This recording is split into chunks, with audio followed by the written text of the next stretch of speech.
The story begins with a sword striking against a beast. A bird approaches. The warrior stares at it and cuts it down as well, defeating several beasts. A monster lying on the ground says that to defeat so many demons alone, this is the guy, the immortal crow, Raven Varte, the terrifying warrior and protector against demons. He looks, raises his sword, and slashes the monster's neck. The immortal crow sighs and says he has finally made it this far. Just 15 more days. If he can survive, he will finally regain his freedom. He will definitely get out of there. Elsewhere, at the camp of the demonic operational forces, guards are drinking and having fun, while chained, discouraged people sit nearby. The protagonist thinks that, looking back over the past 10 years, these days were truly hellish. The demonic operational forces, those sent there, were destined to fight demons eternally, the worst fate anyone in the Empire could receive. Its members were almost all criminals and slaves, the worst of the worst. People who didn't care about their lives and didn't mind if they lived another day. Voices whisper that he wiped out all the subordinates and returned alone once again. And, despite being royalty, he really is tough. Someone blocks his way and tells him to look at what's there. The young man asks if he's ignoring him again and if he has nothing to say. Raven mutters that it seems he wants to be finished, and when the man tries to say something, Varde immediately attacks, drawing his sword and pressing it to the necks of his men, leaving only a shallow cut. The protagonist walks up to the other man, places his hand on his head, and throws him to the ground. Their leader calls him a bastard. Then the immortal crow strikes, saying that if he wants to be killed before being eaten by demons, he can always count on him. The leader watches him walk away and says he will remember this. Raven reflects that the fallen former royal, whom people said wouldn't survive even a year, became a monster who endured for 10 years here. Those are the lies his comrades spread about him, but those lies are completely true. The Varde house, though not one of great fame or prestige, truly existed within the Empire. But everything collapsed, and they lost it all. About 10 years ago, the house burned down. A voice says the fools of House Varti staged a rebellion against the Empire and asks if the consequence for such a foolish act shouldn't be their end. Another answers that they are wrong. His house never did such a thing. The man calls him a fool who cannot recognize his own mistakes. The boy in chains says it's a misunderstanding, that it was the other houses that did it all and they were dragged into it. The man lifts his head and says his mother and father have already been purified, and asks why he isn't reduced to ashes along with those chambers. However, he offers another option: fight demons for 10 years in the demonic operational forces. If he does, he will be allowed to live. Onlookers comment about the demonic operational forces, asking if that isn't the worst group in the Empire, filled with barbarians and criminals. For a royal to be thrown there, that must be the end of House Varta. And the protagonist asked if fighting demons for 10 years meant he could live. The man walks away and says that if he manages it, afterward he will be free to do whatever he wants. The immortal crow says he understands, and that he will surely survive. And after that, he will rebuild House Varta. Definitely. In the present time, Raven places his hand on the tent and says that the days of disgrace will soon end. He closes his eyes and thinks that since the day he was thrown there, he has fought demons without any training or experience. Yet he has survived until now. And he, who had been just a child, became a member of the demon hunting group over these 10 years. He says that the next large-scale demon extermination will be his final battle. Just one more step until he is free to rebuild his house.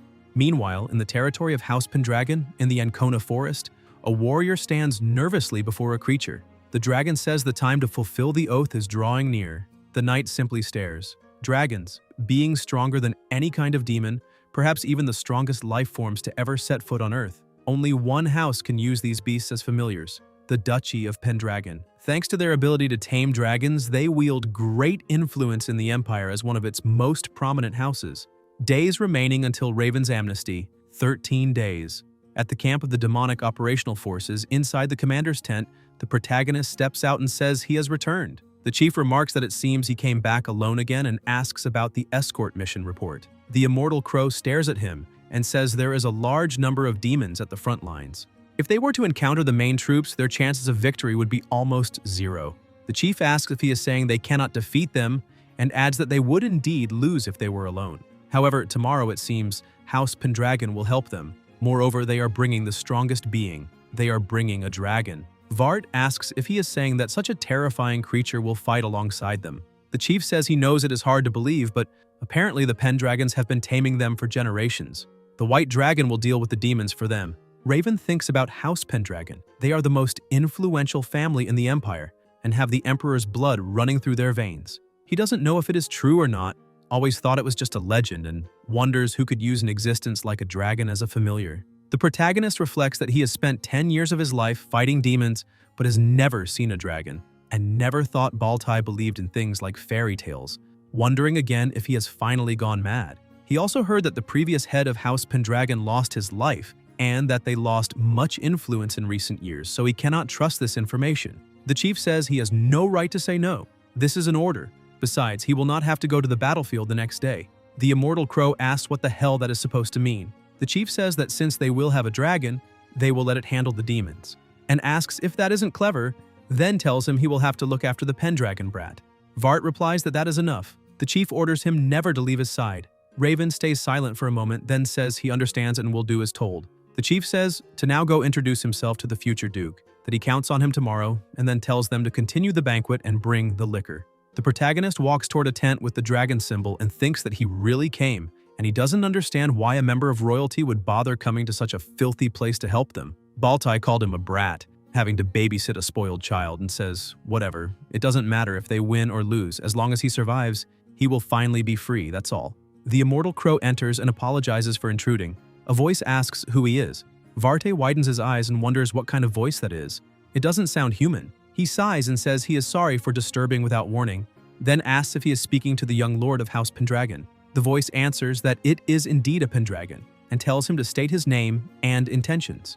Raven gives his name and says he is also from the 12th Squad of the Demonic Operational Forces, that he has been ordered to protect the young lord in tomorrow's battle, so he came to present himself to His Excellency.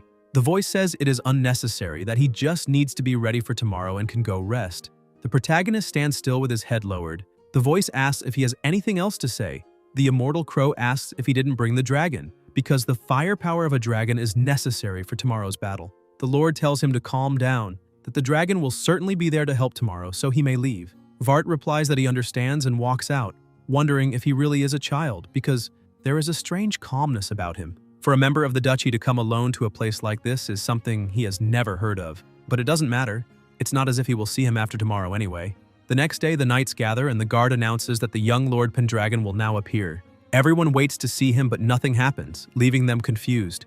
Then the pressure of the place intensifies, and Raven wonders what the hell is going on. The dragon approaches. The protagonist stares in shock as the enormous dragon comes closer. The dragon lands heavily on the ground. The immortal crow keeps staring and realizes it is a white dragon, and alongside the dragon comes the young lord in his armor, declaring that his name is Ellen Pendragon, and without further delay they will begin the demon subjugation. According to the demonic operational forces, the large-scale demon subjugation will have the support of House Pendragon. With the help of the white dragon, the demons will be defeated in the blink of an eye. Demon subjugation field, Lobtane Prairie. Vardy says he isn't used to fighting while having to protect someone, so not to run around doing whatever he wants, and thinks that while the white dragon handles the demons in the sky, he will personally deal with those on the ground, and he calls them to come at him. The beasts close in on him. Raven smiles and with a single strike cuts down 2 of them. He attacks again, swiftly defeating more. Meanwhile, on the other side, the dragon opens its jaws, unleashing its power and wiping out the demons nearby, defeating them effortlessly with just 1 blow. The protagonist mutters that it's terrifying, wondering who would have thought the white dragon actually exists, then says that no matter what kind of demon it is, none can stand against a dragon. He would have called it just a rumor, but it seems to be true.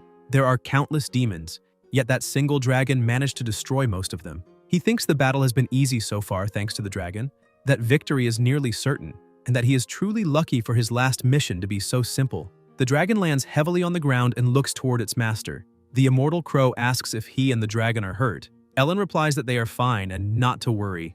Vart says the battle will be over in an instant, but then more beasts draw near and flocks of birds fill the skies. Raven says these must be the last ones left and tells the young lord to command the dragon. A great light bursts forth. The lord watches and closes his eyes along with his dragon. The birds dive toward them. The protagonist notices their numbers and wonders if they'll manage to deal with them. The dragon raises its neck, closes its eyes, and the birds swoop in to attack. The immortal crow cannot understand why it's letting itself be struck and demands to know why it isn't fighting back. Varte looks at the young lord beside him and demands what the hell he is doing. Suddenly, an explosion erupts, a blinding light filling the battlefield. A horde of monsters advances. The demons should have nearly been eradicated, yet so many remain. Raven fights them fiercely, Dragons truly are the strongest beings alive. No matter the demon, none can match a dragon. Before this, the protagonist had thought the battle had been easy thanks to the dragon. Victory nearly certain. Feeling lucky his final task was so effortless. He believed that since they had a dragon, they would win for sure. It was his fault for trusting such an illusion, for letting down his guard. How foolish he was. In the present, the immortal crow is badly wounded, and the dragon as well. Varte watches as plasma drips to the ground. Warriors lie defeated across the field. The demons advance gleefully, eager to kill more. They approach Raven from behind. Gravely wounded, he still turns and cleaves them in two with his sword. The protagonist is drained. He slams his sword into the ground and leans on it, thinking he has no strength left and that his wound is deep. If he falls now, he won't rise again. He lifts his head and mutters that the two of them are such fools. The immortal crow staggers and calls out to the dragon, asking if it is truly finished, but there is no reply. The young lord coughs plasma. Varte looks at him, realizing he is alive but gravely injured, and demands to know if he still lives. Before dying, he wants him to answer one thing: why the dragon halted its attack halfway back then. He ordered the dragon to do something. Ellen remains silent. Raven grits his teeth and growls that they would have won if the dragon hadn't stopped, and demands why he did it. He is struck, coughing plasma, then collapses to the ground. Though his heart was pierced, he does not die, living up to his name until the end. The chief approaches. The protagonist, sprawled on the ground, can barely speak. The chief says it's finally over and commands the army to advance. The immortal crow notices the banner with its crest and asks if that is the Imperial Army and why Baltaine is leading them. The chief says not to be so surprised. He places his weapon at the young lord's neck and reveals that everything was planned from the beginning, but some fools refuse to surrender. Ellen looks at him and closes his eyes. Baltaine smirks and decapitates him. Varte stares in shock. The chief says it's a pity, but the boy's elimination was decided long ago, and so was his. Baltaine strikes at him, saying he was so close that just a little further and he would have claimed his freedom. The chief lifts his head, saying it was painful, that his physical abilities were extraordinary and his healing ability abnormal. Raven snarls that he knew, didn't he? Baltaine admits he only pretended not to know for the sake of this day. Still, no matter how powerful his healing may be, if his throat is slit, he will die as well. Such a shame to lose his life here without ever achieving the freedom he longed for. The protagonist grinds his teeth, thinking that to be free and rebuild his house, he fought for 10 long years for that goal. Yet, even so, he wonders if this isn't the same as before. The weak and powerless are always the ones forced to endure such humiliation, the ones who must perish in places like this, even when they were so close.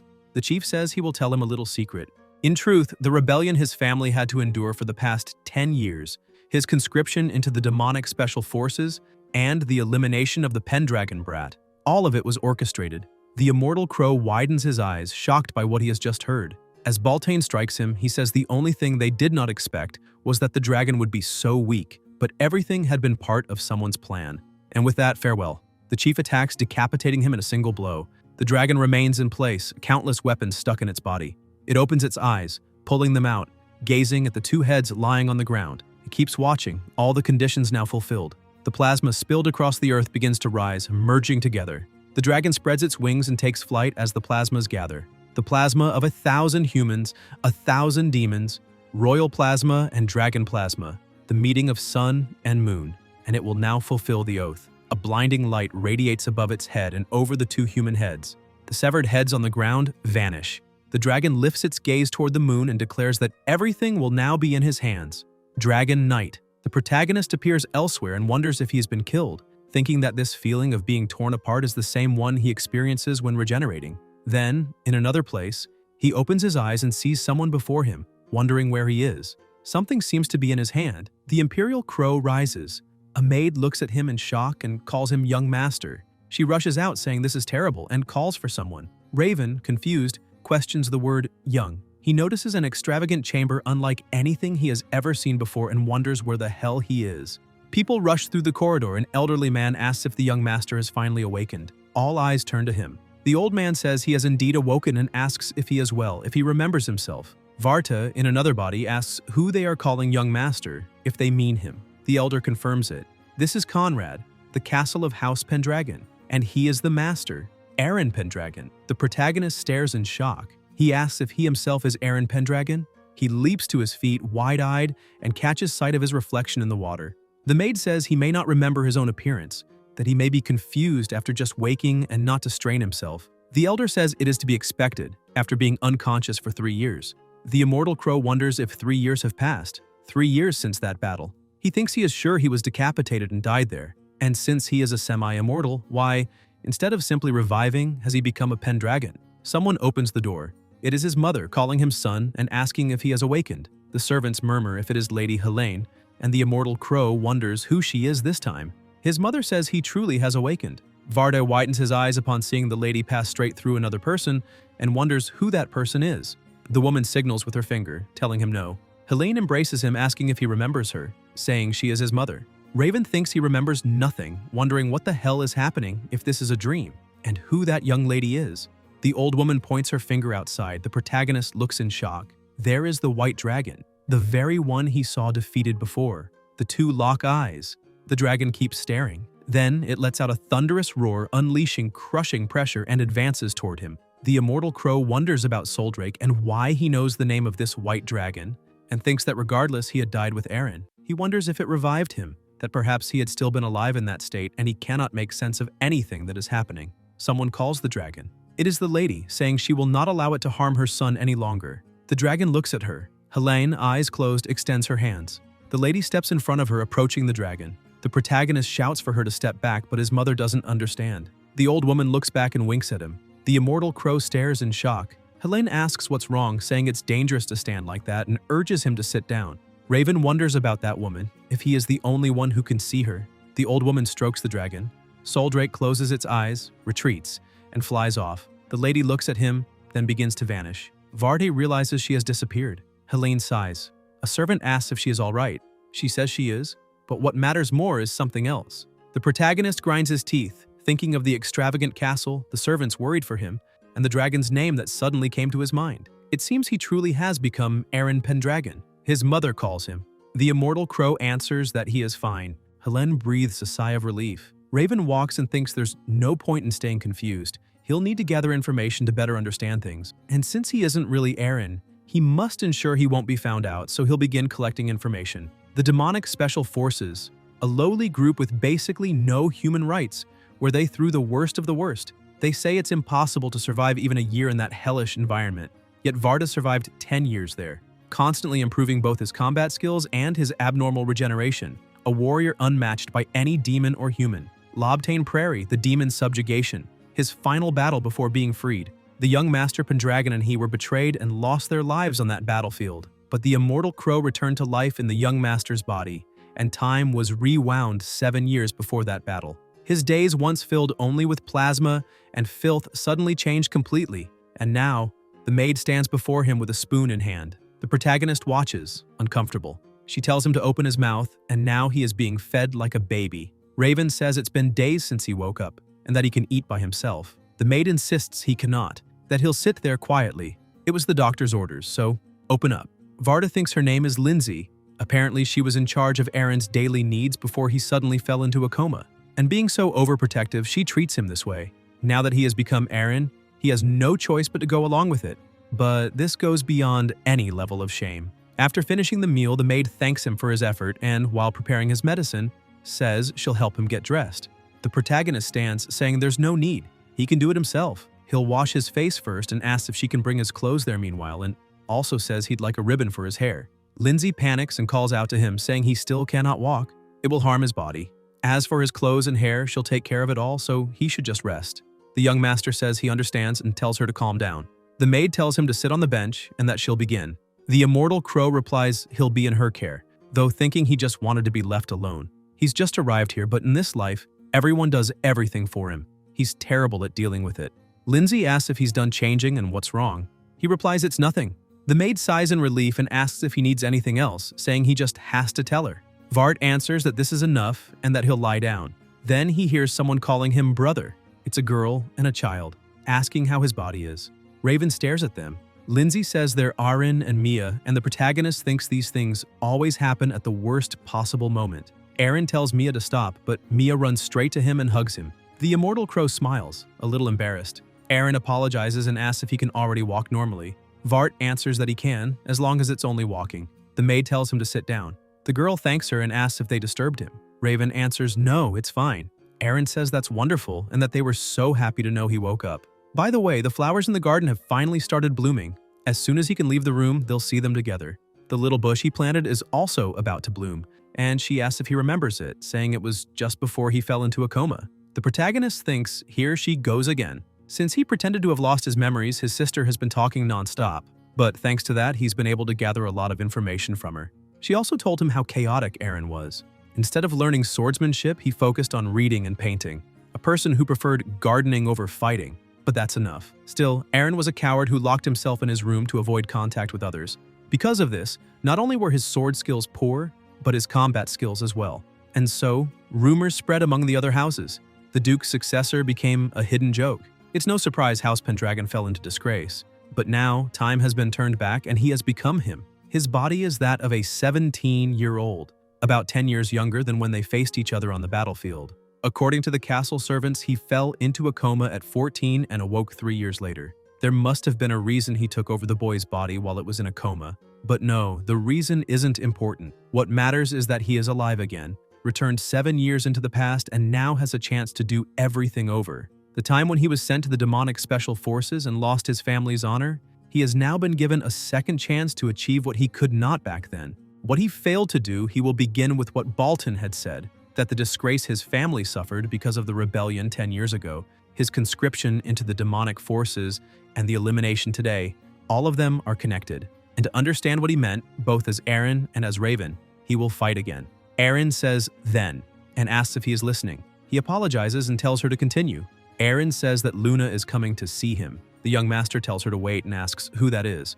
The girl apologizes, saying his memories are still, and explains that Luna is part of the Pendragon Cavalry, the adopted daughter of Count Seyrod, and Luna is his fiancée. The protagonist looks shocked. Elsewhere, horses ride alongside a carriage. The knight says they will soon arrive at Conrad Castle in the Duke's territory, asking her to wait just a little longer. Luna sits inside the carriage. They continue forward. The knight then says that after 3 years, she will finally meet her fiancé again and asks if she could share what she is feeling now.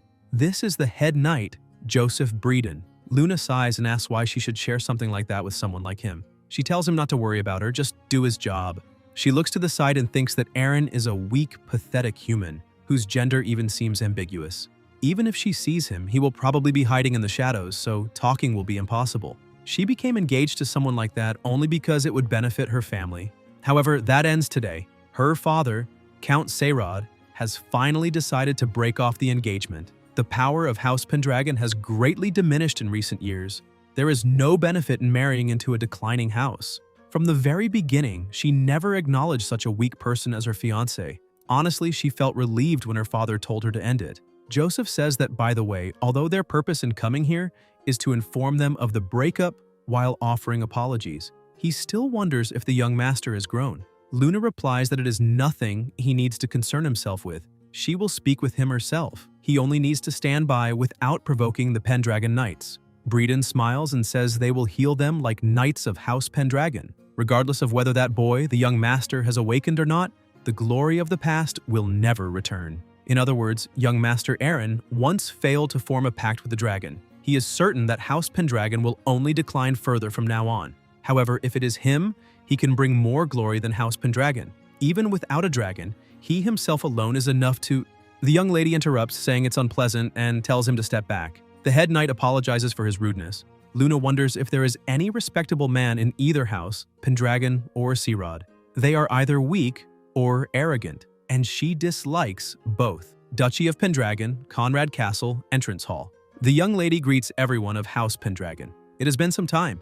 They watch her closely. Aaron runs to embrace her, saying she looks more beautiful than ever today and so adorable. Luna replies that it has indeed been a long time. Helene thanks her for traveling there, saying everyone was eager for her arrival, and that her son should now escort her to her room. The young lady thinks he is truly pitiful, unable even to give a proper welcome without his mother at his side, even though he is already an adult. The two face each other. Aaron says it has been a while and that he will take her to her room, asking her to follow him. Luna looks surprised. The young master asks if it's fine for the knight to stay in a separate room. He asks if she heard him. He apologizes and says it's fine if the knight stays in another room. The protagonist thinks that he heard from Aaron that she has a quiet and calm personality. But to treat her partner this way after not seeing him for 3 years, this must be what they call a marriage of convenience. The maid tells them both to go in, apologizes for the intrusion, and asks if she should prepare some tea. Aaron says he'll leave that to her and tells Luna not to just stand there, asking why not find a place she likes and sit. The young lady wonders what is going on. This was someone who couldn't even meet another person's eyes when speaking. Now he can converse with her and the maids without any issue. She says he has changed a lot. She heard he has no memory of the past and asks if he doesn't remember her. The young master sits down and says he remembers nothing from before he awoke. Luna wonders if that means he has lost all his memories and now has a completely different personality, but thinks, even so, he had become a good man, one who could not be compared to his former self. With his current personality, even the declining House Pendragon might. The protagonist watches her. He thinks that under the current circumstances, since he doesn't have enough information about House Pendragon and the neighboring houses, he isn't sure what kind of impact it would cause if he created conflict with House Sayrod. Still, this woman seems to be hiding something ever since they first met. He can't avoid it and wonders if he should ask her a few questions. He says it seems he really is quite different from his former self, and that his sister and the maids have said the same. This might be unfair to her, since the current him doesn't suit her taste. Perhaps they could discuss it with the Count. The young lady says no and apologizes for that. She wonders what she is doing since the decision to annul the engagement has already been made by her father. Isn't that why she came here today? To inform them of this decision? And no matter how much this person has changed, there's no way the current House Pendragon can be restored, which is why, if she doesn't hurry and tell him, the maid approaches, apologizing for returning before preparing the tea. Aaron asks if something is wrong. Lindsay replies, yes, it's a message from the Duchess. She requested the young master go to the audience hall with Lady Sayrod immediately. The young master asks why. The maid explains that the knight who traveled there with her caused a small disturbance. The two look at each other. The young lady thinks this is the worst time, even though she's said so much already. The protagonist says she's been making the face of someone hiding something since she arrived, and asks if she didn't come today with some kind of scheme. Luna says no, and thinks she could have just said it now, even if she's supposed to dislike him. Aaron looks aside and says he'll hear what she has to say later, but they should check on the knight first. The young lady wonders what exactly happened to this person to change him so drastically, and thinks that in any case, she must stop Breeden now. She agrees they should go.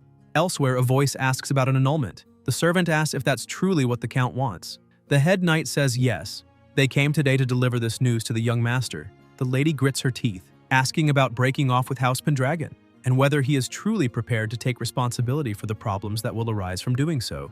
Joseph says, of course, and as an apology, the Count has attested that he will hand over not only gold and the crystal mines at the territorial borders, but also the lumber yards in Brynjard Forest to House Pendragon. The subordinate glances at his mistress, confused. The head knight says it seems the servants and knights aren't pleased with this, and asks if she would like him to carry a suggestion instead. The members of House Pendragon murmur about this man, wondering how far he intends to insult their house.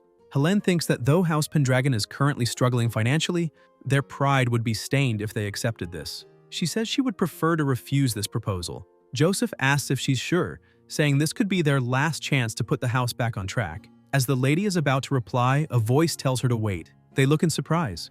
The soldiers bow in respect. The young master approaches, along with his fiancée. They are glad to see him. The head knight thinks that, finally, the brat has appeared, telling him to take a good look, because he will prove himself more worthy than this boy.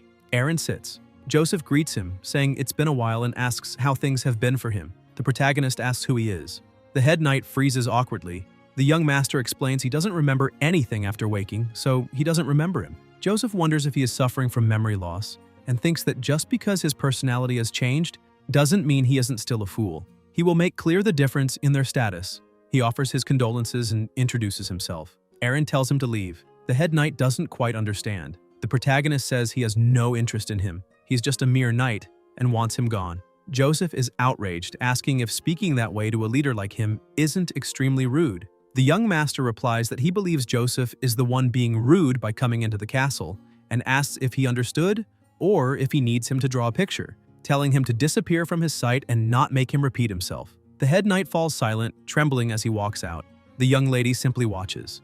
Aaron says it seems they were discussing the annulment. He calls her and says he wants to speak with the person in question. Luna thinks she never imagined things would turn out this way and wonders what she should do. The protagonist says that from what he heard, she wants to cancel the engagement in exchange for gold, and asks about crystal mines and 2 lumber yards. He says to consider them even. Everyone looks surprised. The lady wonders about considering it even, and where he learned such a phrase. The Lord asks if he is aware this affects House Pendragon, and says he believes he should think more carefully before making a decision. The young master replies that there are many things to be done for House Pendragon to become powerful again, and this is no time to worry about a mere engagement. Besides, even if they were to do something about it, it is unlikely the Count would change his mind. Isn't that right? Luna feels a bit nervous to speak. She thinks she should have simply said she couldn't marry someone like him and doesn't want to admit it, but she is in love with him. Aaron says it seems she's having trouble answering, and since her opinion doesn't matter to House Seirod, she doesn't need to reply. He will accept the annulment with House Seirod. The young lady is about to speak. The protagonist asks if it's all right with his mother. Helene answers yes, that he is the head of the family, so she trusts him. The young master smiles. He declares that as head of House Pendragon, the marriage between them is officially cancelled. The young lady is disheartened. The head knight grits his teeth, while the servant and the lady smile. Aaron walks away thinking that not only does he have a headache from having to consider so many things, but he is also forced to deal with tedious matters like marriage. But it seems that asking Eileen about the financial situation was the right choice. Since they are about to acquire so many resources, there is no reason to refuse the annulment. The crystal mines hold magical resources, so they will be particularly useful. Whether high-level mages will come there or not will be determined by those mines. They walk down the corridor. The protagonist stops and looks at a painting. Remembering the lady only he could see, he keeps staring. He asks who that is. The maid replies that it is the elder sister of Duke Klein Pendragon's father, Atia Pendragon. The young master repeats the name. A voice says she noticed him calling her name. Aaron quickly turns and sees the lady. She says there is something she would like to ask him and invites him to talk. They move to another room and the protagonist asks what brought her there. Atia replies that as he can see, she is a ghost, and having her name called is a prerequisite to speak with a living being. The young master thinks that he fought demons for 10 years, but this is the first time he has spoken to a ghost. Ever since taking over this body, it has been one problem after another. The ghost says she will be direct, asking who the hell he is, and if he isn't the real Aaron. The protagonist widens his eyes. Atia smiles, apologizing for her threatening tone, but says this is no surprise to her. Back then, Soldrake told her that he isn't the real one. The young master says he understands and asks if she can speak with dragons too. Then she must know exactly what happened. The ghost says she has no idea and asks if he could tell her the details of how he became Aaron. The protagonist thinks that since she is a ghost and he is the only one who can see her, there's no problem in telling her. He agrees, saying he doesn't know if she will believe him, but he will tell her everything. Later, still in the same place, the young master continues, saying that on the 321st day of June of the imperial calendar, Aaron and Varte were killed in action at Lobtane Prairie. That's what he thought, but when he awoke, he was like this. As for why he went back in time and revived as Aaron, that too is something he wishes to find out. The lady says she understands the essence of it. The protagonist asks if she believes him. Atia replies that whether she believes him or not doesn't change the fact that he is here. And since Soldrake already discovered he isn't Aaron, she is certain this is the case. But the Aaron who was protected at Lobtane Prairie, there's a high chance that he was a fake. The young master doesn't quite understand. The ghost explains that Pendragon heirs have been forming pacts with Soldrake for generations, and asks if he has ever heard of the importance of opening a mausoleum. She says that the Pendragon Mausoleum is not just a place where the souls of their ancestors are kept, the family's destiny, the blessings of the ancestors, and the familiar spirit of Soldrake, as well as the magic tower that safeguards the family's secret arts to be learned. All of this is gathered there. In other words, it is a source of power that brings prosperity to the Pendragons. If the mausoleum is opened, the fate of House Pendragon will be secured, but if it remains closed, the family will fall into decline. Therefore, opening the mausoleum is absolutely necessary. This is precisely why the gates of the mausoleum can only be opened by a Pendragon successor capable of overcoming Soldrake's authority and forging a pact with him. And only he has a chance to form the pact. And if he fails, it will have to be left to future generations, which will be very difficult. Even the powerful Klein and his predecessor Gord struggled to forge their pacts. That is why Aaron, the weakest in the history of the Pendragons, was defeated by Soldrake. That is also why he fell into a coma. The chances of a successor defeated by Soldrake waking up again are very slim, and the noble white dragon will only follow someone who directly conquers his authority. Therefore, Aaron going to war with Soldrake facing him is impossible. But that's not the point. The protagonist asks what she means. The ghost replies that the most important thing now is Aaron Pendragon awakened with a different soul residing in his body. The young master asks if the point is, Atia answers that the body is Aaron's, but the soul is not. It's a different soul, so there is another chance to form a pact. And since there aren't enough Pendragon soldiers at the moment, he should go to Ancona Forest. There lies a den of vile monsters. He must defeat the demons that appear one by one, reach the mausoleum located in the densest part of the forest, display his strength before the mausoleum's guardian, Soldrake, and forge a pact with him. Then, as the true successor of Pendragon, open the gates of the family mausoleum. She asks him how about it. Does he have what it takes? The protagonist smiles and says, "Very well." The lady is surprised. The young master says that from what he heard, opening the mausoleum will benefit everyone. Since he's used to slaying demons, there's no reason to refuse. Moreover, regaining House Pendragon's influence will be highly favorable, and he has his own goals, so he will seize the opportunities available. The ghost thinks that this is a determined man, one who does not hesitate to use any means possible to achieve his goals. She is intrigued. She says, of course, she has no objections. If he restores Pendragon's glory, that alone is her wish, and she promises not to hinder his objectives. Aaron says he would greatly appreciate it. Now that his next course of action is decided, he must take command of the family's vassals next. Because of the Aaron of the past, his reputation is in ruins, and his leadership of military operations is a mess. Atia asks if he doesn't understand that although they are supporting the family after Aaron's collapse, there will be those who ridicule the family's decline and its weak lord harboring foolish thoughts. He must be sure to identify the loyal vassals and let them know that he is the true lord of this castle. The protagonist agrees to command the vassals and prepare to open the mausoleum. He says in about half a month and asks if perhaps he says he will do everything he can to reign over all within half a month. Later, elsewhere, the young master with a sword in hand thinks he is recalling the feeling of hunting monsters. He wonders about the enemy's size, their numbers, their habits, and movements. He decapitates monsters with a single strike. He glares at them, thinking not to rely on allies but to handle them alone, so as not to end up like that time. He swings his sword. The maid approaches, astonished, saying it's incredible. The protagonist thinks that when he first woke up as Aaron, he was too weak even to wield a sword. After training for a few days, he has returned to the state his body was in when he hunted demons. His healing and combat abilities have been perfectly inherited. Coming back to life is a miracle, and he is grateful. Someone approaches and asks if the young master is practicing swordsmanship. He says he has changed his mind and is so happy he could slay a lion. However, if he is practicing, he must tell him who is the best. He'll go easy on him. This is Mark Killian. The young master tells him to step back for now, since he is preparing for an even greater stage. Mark doesn't quite understand.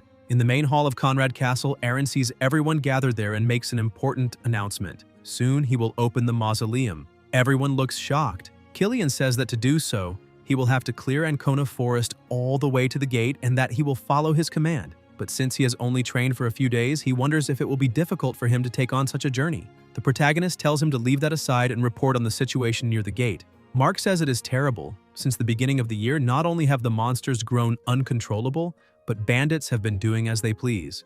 Each town has formed its own vigilante group to respond, but it is only a matter of time before the gates fall and the monsters and bandits invade. The young master says that no matter how dangerous the area is, they cannot ignore it. The Lord says not to be reckless. After restoring the family's wealth with the crystal mine previously ceded by House Seyrod, he wonders if it wouldn't be better if Killian made some strategies. Aaron says that first of all, there aren't enough men to guard and operate the crystal mine. In the end, there's no choice but to reopen Rhinon, and there isn't much time. They will depart in 15 days. The expedition will begin in 15 days. The protagonist says he will not accept any objection to him commanding the operation. Everyone falls silent for a moment. The young master doesn't quite understand and asks if it's so absurd that he should lead, saying there's always some counter-argument. Should they fight then? Mark replies that he prepared a grand stage because he truly wanted to train again, but asks if this is all right, since the expedition cannot survive under a leader who only enjoys reading and painting. Aaron says he talks too much. The protagonist strikes. Killian blocks, thinking how heavy it is. The young master tells him to speak with his sword. The two exchange blows. Aaron draws his sword, facing his opponent head-on, and strikes. Mark raises his trembling hand to block, saying it's impossible. A boy who never trained and was in a coma for years couldn't defeat him. The protagonist steps back, stares at him, and smiles. Then he sheathes his blade and smacks him with the scabbard. Killian is startled and falls to the ground. Everyone looks on in surprise. The young master tosses the scabbard aside and says he will say it again. They depart in 15 days. He will form a pact with the White Dragon and open the mausoleum. If anyone objects, they may step forward. The soldiers kneel and declare they have no objections, entrusting it to him. At Conrad Castle, in the reception hall, someone calls the young lady. It is Joseph. saying that even if this is Pendragon territory, why did she say she would accompany Prince Aaron on the expedition? He says the annulment has already been settled. No matter how much the young man has changed recently, it will not help the expedition. Shouldn't she simply return to their territory under his escort? Luna says she hates it when he acts like this, always arrogantly belittling others. And since he doesn't seem to understand, she'll make it clear why she is still at this castle. Pendragon is related to her family. It is officially one of the 5 ducal houses of the Empire and one of the 2 houses that inherited the Emperor's plasma. Though the annulment has been settled to gauge the future gains and losses of House Seirot, it is necessary to observe the potential of the Pendragons, so it wouldn't be wise to return now. When the Duke departs, she will accompany him. The head knight says he understands, but she may only accompany the expedition as far as Bellant Gate, and must promise to return with him afterward. The young lady replies, yes, she will. She thinks that if the Duke has truly become a different person, and manages to open the mausoleum, then House Pendragon will regain its former glory, and she must see with her own eyes how capable he is. Joseph thinks that after embarrassing him, that brat has even managed to make his lady lose her senses. He will show him how cruel the world outside is during the expedition. Elsewhere, the soldiers are assembled. The protagonist approaches until someone calls him. It is his mother who embraces him, asking him to return safe and sound to promise her, just come back alive, that is all that matters. The young master remains silent for a moment. Then he says he will definitely return after conquering both the White Dragon and the mausoleum. Tears run down the lady's face as she says he absolutely must. Aaron looks to the side. Aaron and Mia are crying as well. The protagonist says everything will be fine, that he will come back. The maid approaches with his horse, saying it is time. The young master agrees, saying they will depart. He mounts the horse, joining the other soldiers. All eyes turn to him. A servant presents him with the esteemed sword, Widow's Mourning. Aaron takes the blade, thinking that with this battle he will restore House Pendragon's influence, fulfill the long-cherished wish of House Vault, and free himself from the stigma of being branded a traitor to the Empire. He will fight for his cause once more. He spurs his horse forward, commanding them to march to battle for the glory of House Pendragon. Meanwhile, beasts wait for them in ambush positions. Mark says it's a group of demons. The protagonist orders them all to be crushed. He cuts them down easily with a single blow, telling the others not to falter and to keep moving forward. All look at him in astonishment. At Bellant Gate Fortress, the young master reins in his horse and tells the others to stop. He will inspect the situation inside and instructs the men to rest and await his next command. Killian agrees. The maid thanks him for his hard work and offers him water to drink. The protagonist looks at her and says she should rest, wash her face, and take the rest of the day off. Lindsay replies that it isn't necessary. The young master says that it's an order, that he will be fine alone, so she may go rest. The maid blushes and says she understands. Aaron looks around and thinks the situation there is far worse than he imagined. There is no place close enough to properly supply the fortress with people and materials. The soldiers' equipment is in a deplorable state, and he would rather have demon corpses. And if he remembers correctly, Bellant Gate is supposed to be an important fortress in this region, but it seems the knights and their commanders aren't taking their duties seriously. He calls for Killian and asks what the commander and knights are doing. Mark replies that about that, the protagonist asks if the knights took the soldiers and deserted their posts. Killian answers yes, that he was informed of it the other day. They became a bandit group. The remaining forces are nothing but useless trash. The young master insults them, calling them undisciplined, and orders that they be captured today. He tells them to prepare the men now, because he will cut off the limbs of all those bastards. In Pendragon territory, Sulam village, inside an abandoned monastery, men raise their mugs in a toast. They are the deserters. One of them asks if they heard that the incompetent Pendragon brat woke up and says the timing is great, since he's already tired of slaughtering all the women and children there. He wonders what kind of face that brat will make after he screws him over. In the Duke's private chambers, Bellant Gate, Aaron says that for tomorrow's bandit subjugation, he would like to add a few more troops. Mark asks if, unfortunately, that wouldn't cause a shortage of command and soldiers left to guard the barriers. A knight agrees, saying they've been under Conrad Castle's grace for a few days. After all, they'll borrow soldiers from Count Seirod and help as repayment. The protagonist thinks it's hard to believe the words of a false man. He doesn't know what he's planning, but it suits him. And for himself, it's fine as long as House Seirod continues to be useful. He says some might oppose the idea of leaving the fortress to another family. Killian replies no, that he knows this isn't the time to worry about appearances. Besides, the bandit leader, Del Jeffrey, managed to draw in 20 soldiers who had deserted back then. Their numbers are probably growing as they speak, so it would be best to increase their own forces as well. The young master smiles, glad he understands quickly. He asks to hear more about this Del Jeffrey. Mark says, of course, Del is definitely a knight skilled in swordsmanship. However, he also seems to be an arrogant man. He proudly demanded a title along with 3 territories neighboring Bellant after his grace's downfall. The Duchess refused his request, and as relations with Pendragon soured, he fled through the gate with some soldiers, which brings them to the current situation. Now, as a bandit, he has managed to dominate the southern areas near Norton Village. Aaron thinks that he used his head well. Instead of seizing the gate, it is much easier to expand his power through controlling the villages outside, and he would have done the same in his place. Killian says that recently women and children have been abused without restraint, and the village is in chaos. They might even start taking over the barrier if they aren't dealt with immediately. The protagonist says that's true. He will review the entire strategy and leave it under Killian's command. Mark widens his eyes. The young master says that these are soldiers who have been following Killian's orders the whole time, while he himself was incapacitated. The soldiers will likely be more willing to listen to someone like him than to a master who hasn't built any relationship with them yet. So he will leave it to him. Killian says to leave it with him. Aaron then says he will take command and Breeden will participate as a knight. The protagonist says they will depart early tomorrow, so both of them should rest. The two reply in agreement. Then he calls for Killian and says he would like to apologize for what happened last time. Mark remembers when he was struck and his eyes fill with tears. He kneels down and says it isn't necessary. He didn't break any bones, so it's fine, and he thanks him for the concern. The young master says he understands and that he is counting on him and the Pendragon Knights as well. Near Norton Village, people lie slaughtered on the ground. Others still alive are being trampled by horses. The riders, deserter guards, shout to grab anything valuable and dispose of all the women and children along the way. And a woman holding her child in her arms begs, saying to at least spare the child. The guard captain says this place is already his territory and asks if she doesn't know what happens when she disobeys the lord of this land. He dismounts his horse with his sword in hand and says that people like her who have nothing to offer are worth nothing. The woman pleads for him to stop, until his sword pierces through her head. The child calls out for his mother. The captain looks at the two and says he hates brats who don't know how to keep their mouths shut. The terrified child is slain as well. A guard approaches and says there's nothing left to take there.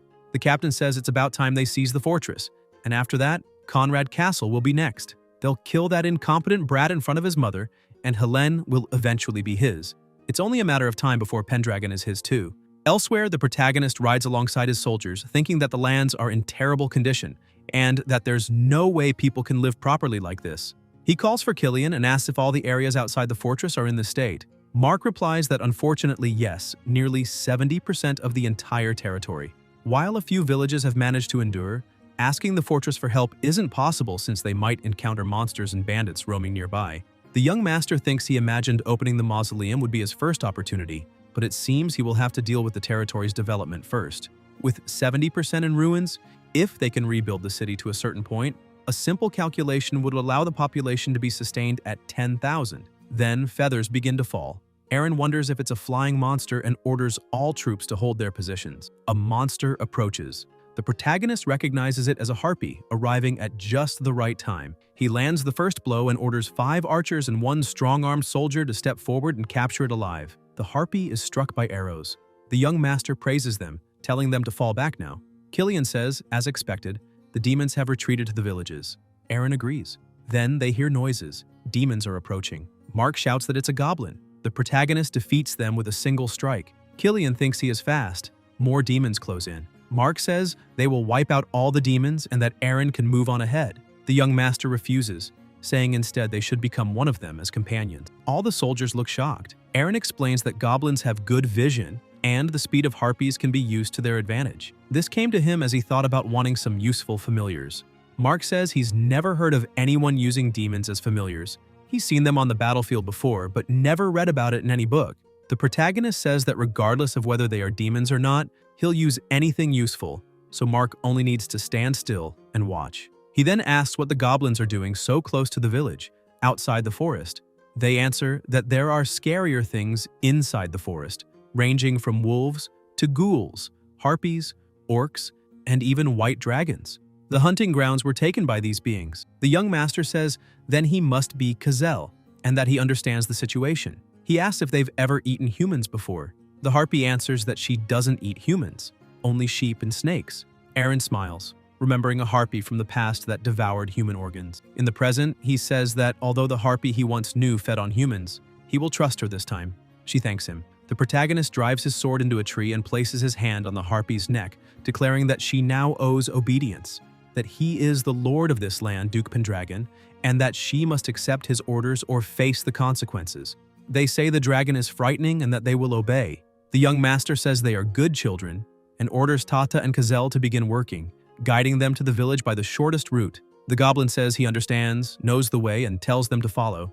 Mark says he really made them familiars, that he has a vivid imagination, thinks outside the box, and that they should learn from him. Aaron agrees and emphasizes that this is exactly what he wants those stubborn and troublesome nobles to imitate. Then, they continue onward. Kazel says they're almost at the village thanks to the shortcut and that they'll arrive sooner. The protagonist tells Killian to wait there, while he and Brendan will raid the monastery with a group of soldiers. He will send a runner to Killian later to join him. Mark replies that he understands. Luna thinks that although his grace is being supervised, he has never been on the battlefield before and wonders if he will be all right. Brendan replies that they should go now, since his lady will be responsible for protection. The young master shouts for the vanguard to seize the territory. Kazel and Tata are in charge of aerial reconnaissance, and they reply that they understand. Meanwhile, the bandit chief and his men are dragging bound captives. A woman begs them not to be violent with her son. The chief orders her to shut up and be grateful she's still alive. The child cries out for his mother. The chief clenches his fist and calls him a brat, saying he'd better be quiet. The woman pleads for him to stop, when suddenly the chief's hand is severed. He doesn't understand at first, but looking up, he sees it was Aaron who cut him. The two lock eyes. The chief asks if he is Aaron Pendragon, and the woman calls him Your Grace. The protagonist answers that he's finally found him and calls him trash. They stare each other down, the chief collapsing to the ground. He asks why the Pendragon brat is there, but is immediately struck, his face cut by the sword. The young master demands to know who gave him permission to open that filthy mouth. Terrified, the chief bolts, shouting for the others to kill Aaron. His henchmen charge forward, but Aaron meets them with a cold gaze, moving swiftly and cutting them down with a single strike. Their chief is shocked until he realizes the sword is coming for him too, only for it to be blocked by Brendan. Everyone is stunned and confused. The knight asks if he needs a hand, calling the man the bandit leader. The chief demands to know who the hell he is. The young master steps back, sword in hand. Joseph introduces himself by name, saying he leads the Crimson Knights under Count Sayrod. Seeing that the chief wants to kill the brat, he offers his assistance. Luna approaches and asks what this means. Aaron tells her to stay back. Brendan warns her not to be fooled by that useless man who lacks what it takes to be a count, saying he is the one suited for her, not that piece of trash. The chief asks in disbelief if that's true, then draws a sword, vowing to erase Brendan's arrogance and make him regret underestimating him. The young lady worries for his grace, but the protagonist blocks both attacks, sending a shockwave through them. The young master says the chief should not force him to repeat the lesson, that non-combatants belong in the rear, and that he will settle things with the knight immediately. He orders Kazel to escort the lady to safety. Kazel acknowledges and urges her to hurry. Luna thinks of Brendan's strength, acknowledged among the knights, and that he also has the bandit leader at his side. She wonders if Aaron will be fine alone. She looks at him, still staring back at her until she blushes. Aaron orders Tata to do as planned that morning and contact Killian. She replies she will go now. Joseph says it's too late to summon reinforcements, and the bandit chief declares Aaron will be dead before they arrive. The protagonist says they're good at jokes and asks if they'd like to try again. He prepares to face them both and tells them to come. Brendan sneers, saying Aaron won't keep that serious face for long. No matter how much his personality has changed, it doesn't change the fact that he has no battlefield experience, whereas Brendan has far more. Joseph lunges, but the young master sidesteps, knocks his sword away, stomps it in half, then darts behind him, striking and hurling him to the ground. Both fall hard. Aaron tells him that as for battlefield experience, he won't land a hit with that basic swordplay. He says Joseph helped enough back at the castle and this is his thanks, may he accept it. Aaron raises his sword and slices off his arm. Brendan looks on in panic as Joseph screams over his arm. The protagonist asks why he's just lying there. Isn't his job to escort Lady Sirod? He orders him to drag his ass away now and never set foot in his territory again. Joseph flees without hesitation. The young master turns to the bandit chief, declaring he's next, and calls him trash. The chief asks if he made a pact with the devil, saying many of his men are still in this territory, and questions if Aaron plans to wipe them all out alone. Aaron asks if he forgot. There are plenty of excellent soldiers in House Pendragon. Horses approach, knights riding at their side, and the protagonist says his work here is done. His men will exterminate the vermin that remain. And as for the trash that betrayed Pendragon, he mustn't think for a second he'll be granted an easy death. The bandit chief trembles in fear. The horses trample over him. Elsewhere, someone's hand and arm are nailed to a cross. It is the bandit leader. The young master looks around, glances back, and notices the exhausted, bound villagers, the children nearby, and even scattered bones. He fixes his gaze on the man nailed to the cross and strikes him, saying he hasn't seen a single villager outside since he arrived, and asks if they wiped them all out. The bandit chief apologizes and begs for mercy. Eren asks if he's really begging for forgiveness, saying it seems perfectly fitting that someone who did whatever he pleased in Pendragon lands should now grovel for his life. He says he won't be the one to decide his fate. The bandit chief is confused. The protagonist declares that the survivors should listen carefully. The life of this man now belongs to them. They can cook him, burn him, do whatever they wish. The young master turns his back and walks away. The villagers grit their teeth and close in on the enemy. The bandit chief pleads for them to stop. The villagers descend on him, shouting to finish him off for the village. Later, in the same place, blood spills across the ground.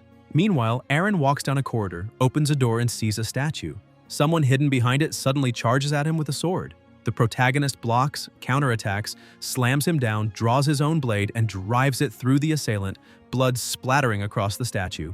The young master looks at the statue again and calls it Leona, the goddess of light, asking if she will curse him for spilling blood in front of her without even intending to. Though he was reborn in this body and given a second chance at life, he refuses to live as an imposter. He will treat people with the respect they deserve and punish the cruel with the justice they deserve. That is the kind of man he is. He removes his necklace, tosses it into a box, and says, "This is the path he has chosen. And if she is to condemn him, let it be only after he has achieved what he seeks." Eren walks out. In Norton Village, a resident expresses deep gratitude for what he has done. The protagonist tells her to feel free to reach out if she needs anything for the reconstruction. The woman agrees, blessing his journey, saying the Pendragons will prosper, and paying respect to the White Dragon. A goblin approaches, saying he did his job properly and wants a reward. The harpy insists she worked hard too. The young master agrees, promising to handle their reward properly, and tells them to wait at camp. They smile excitedly. Killian approaches and says it seems Norton Village is doing well for now, and asks if, after all this, they will finally invade Ancona Forest. Eren replies no, that there is still something he must do first. Elsewhere, a few days earlier in the Conrad Castle office, the protagonist asks if she is saying they can use the Ancona Forest orcs to their advantage. Atia answers yes, explaining that they cannot leave the forest, having sworn to live within it, and that their combat skills far surpass those of normal orcs. If they can be subdued, they would be of great help. The young master says orcs care about nothing but fighting and killing, and asks if she really thinks they will help with his goals. The ghost replies that it depends on him, and that he surely knows already. Orcs only follow those stronger than themselves. For them, the pinnacle of strength is dragons, but he cannot borrow Soldrake's power to convince them, since they already know Eren was deemed unworthy by the dragon. He will have no choice but to fight them and win their allegiance. The protagonist begins to respond, but she cuts him off, saying it's exactly what she expects of someone once called the god of slaughter on the battlefield, and asks if he's ever fought an orc before. The young master answers yes, recalling the time he attacked one. Even pierced by several spears, the monster lived. He rushed it, leapt, and struck, finally decapitating it. In the present, the young master says he once fought one, back when he had just joined the demonic forces. He won, but it was a tough fight. Now, if he faced orcs again, he could probably defeat them. Adia says that's excellent, meaning he can handle it. The ghost adds that after defeating the Ancona orcs, reaching the mausoleum will be easy. Eren watches her, noting she makes it sound so simple. Elsewhere, horses move with their riders, and a voice asks if they are truly going to turn the Ancona orcs into allies. Mark admits he is reluctant to accept it. The protagonist says it will be too difficult to cleanse Ancona Forest with so few troops. To reduce casualties, they need powerful warriors. Killian argues that if they fight the orcs head-on, they will likely be annihilated. The beasts agree. Tata says she doesn't want to lose her life, and Kazel says picking a fight with an orc is suicide. The young master says he hates that loser mentality and orders them to find a way to win. Otherwise, he'll feed them to the dragon, until a voice tells them to step back. Mark asks if that voice doesn't sound like Brandon's. Eren wonders if he hasn't returned yet. The goblin says it sounds very bad. The protagonist asks what seems so bad. Kazel asks if those are the Ancona orcs. The young master smiles while Killian looks alarmed. Eren walks forward with his horse, and Joseph's sword is trembling in his hands. Luna's eyes widen, and Brendan orders the beast to stop and repeats that they should stay back. The lady says it's just as she thought. Nothing good happens when he's around. She recalls asking him if he understood what he had done, telling him that pointing his blade at the Duke was the same as pointing it at the Empire. If he truly wants to rebel, then he must leave his house. Joseph pleads not to be excommunicated, reminding them that he still has to escort her to Seirod territory. Luna agrees and says his only job was to protect her, and it's time he learned his place. Her father will decide his punishment when they return. Brendan lowers his head in silence. The lady declares his role here is over and orders them to head back as she wishes to rest. In the present, the monster calls out saying he's pointing a sword and asks if he wants to lose his life. Joseph trembles, unable to answer. The protagonist approaches with his horse and asks what he's doing. They turn and see the Duke. Brendan runs toward him, begging to be saved, and the young master wonders how someone like him ever became a knight. Killian urges caution, saying it's too dangerous to go alone. The knights approach with banners. The orc notices and realizes it's the Pendragon banner. He remarks that this boy is the Duke, and that he wanted to meet him anyway. Aaron stares him down and the atmosphere grows heavy, oppressive. Mark realizes this is the fear induced by the orcs, leaving him unable to move or breathe properly. He says it's just as they feared, far too dangerous, and that they need to retreat. The protagonist dismounts and Killian, astonished, wonders how he can still move and why he abandoned his weapon. The young master walks forward and orders them to stay where they are and not draw their swords, declaring that he alone is enough to deal with this. The orcs are surprised, their killing intent rising. They face each other, and Aaron asks if they are Ancona orcs. The monster bends down to speak and asks what he wants. The protagonist smirks and headbutts him. The orc spits blood. The young master continues glaring as the monster collapses to the ground. The other two orcs look on in shock, and Killian, panicking, thinks this is bad. He has initiated an attack. The monsters laugh, mocking Carta for having a bloody nose from a mere human strike. Everyone is stunned. The orc rises and insults him, demanding what the hell he thinks he's doing. The protagonist retorts that he should be asking the same. Under the contract with the Pendragons, they were forbidden to leave the forest. Yet here he is, outside of it. Carta says it's his own fault. He was abandoned by the forest guardian entity and they refuse to follow a weakling. That's why, even if they must obey the guardian, they won't obey someone who lost equal standing with it by failing to form a pact. The young master wonders if by the guardian entity he means Soldrake. The monster says that's why they left the forest, to taste blood and fight freely while seizing control of territory. Aaron says he understands. They're simply thirsty for blood. Unfortunately, he needs their strength, but he knows they won't obey his orders. That's why he went through the trouble of coming here and why he laid down his weapons. Carta says that even though he's just a human, he seems to know the rules of the orcs. He discards his own weapon too. The protagonist answers that he knows them well. When your opponent is unarmed, you must also remain unarmed, and you must accept when challenged to a duel. He asks if they should fight under those rules. The monster charges. The young master leaps onto his body, thinking that it's true. This one has far greater combat prowess compared to other orcs. If it were an ordinary person, their bones would have been crushed. Aaron jumps again, raising his leg and striking. Their blows collide with immense force, sending shockwaves. Everyone watches closely. Smoke swirls around them. The protagonist hears a sound and looks down, thinking he has no complaints about the orc's strength, but he's not as fast as the orc he once fought and says this one hasn't shown his full power yet. The orc's silhouette emerges through the smoke, saying that of course he hasn't. Humans would be instantly eliminated if he used all his power, which is why he decided to use his full strength only against opponents who can withstand his fists. The young master says that it's time to face him with full power. Carta clenches his fist and says he knows, that he thought the boy would be useless, but he turned out to be an interesting human. The monster attacks. Aaron tries to dodge but still gets grazed, realizing how fast he is. They stand face to face and the orc says he wants to fight him more and that he'd better not dare fall now. Another attack comes, even stronger. The protagonist blocks. Everyone watches anxiously. Blood sprays, the impact shaking the ground. Carta thinks his fist definitely landed, but this feeling? The young master steps forward, smiling, with injuries on his face, and says his body got a little rusty from only fighting weaklings lately. Everyone stares in shock. Mark thinks he can't believe he's still standing after taking a blow from an orc, and he has never heard of a human winning against an orc in single combat. His grace is the precious heir of a duchy, and protecting his life is the highest priority, so he orders the men to shield him. But Aaron commands them to stay put, saying this battle is only between himself and the orc, and he doesn't need their protection. Killian grits his teeth and agrees. An orc begins clapping, saying it's splendid that he actually survived facing Carta, the strongest orc of Ancona Forest. Pendragon is an interesting human. They face each other again, and the protagonist says this will serve as excellent rehabilitation to regain his old senses, and he thinks it's time to go all out. Carta says he's the first human to survive his punch, but it's only a matter of time before he succumbs to his wounds. The young master asks if he's serious. if he isn't underestimating him too much, and says that something like this, with his regeneration ability, is only a scratch. His wound heals, and the monster wonders if his injury just vanished, saying it's interesting and that Pendragon has his attention now. Carta makes a hand gesture and attacks, releasing extremely intense power. Eren thinks that to defeat him, he needs to strike vital points with full force. But to do that, he must first restrict his movements. And the orc's thought process is as simple as it seems. Plus, with his regeneration ability, he says this will be easy. The monster moves quickly and mocks him, asking where his earlier bravado is, and if just dodging isn't boring. The protagonist says he's the boring one, asking if all Ancona orcs can do is swing their fists. Carta glares at him and charges, demanding if he's mocking them, promising to make him regret it. The young master thinks he fell right into his trap.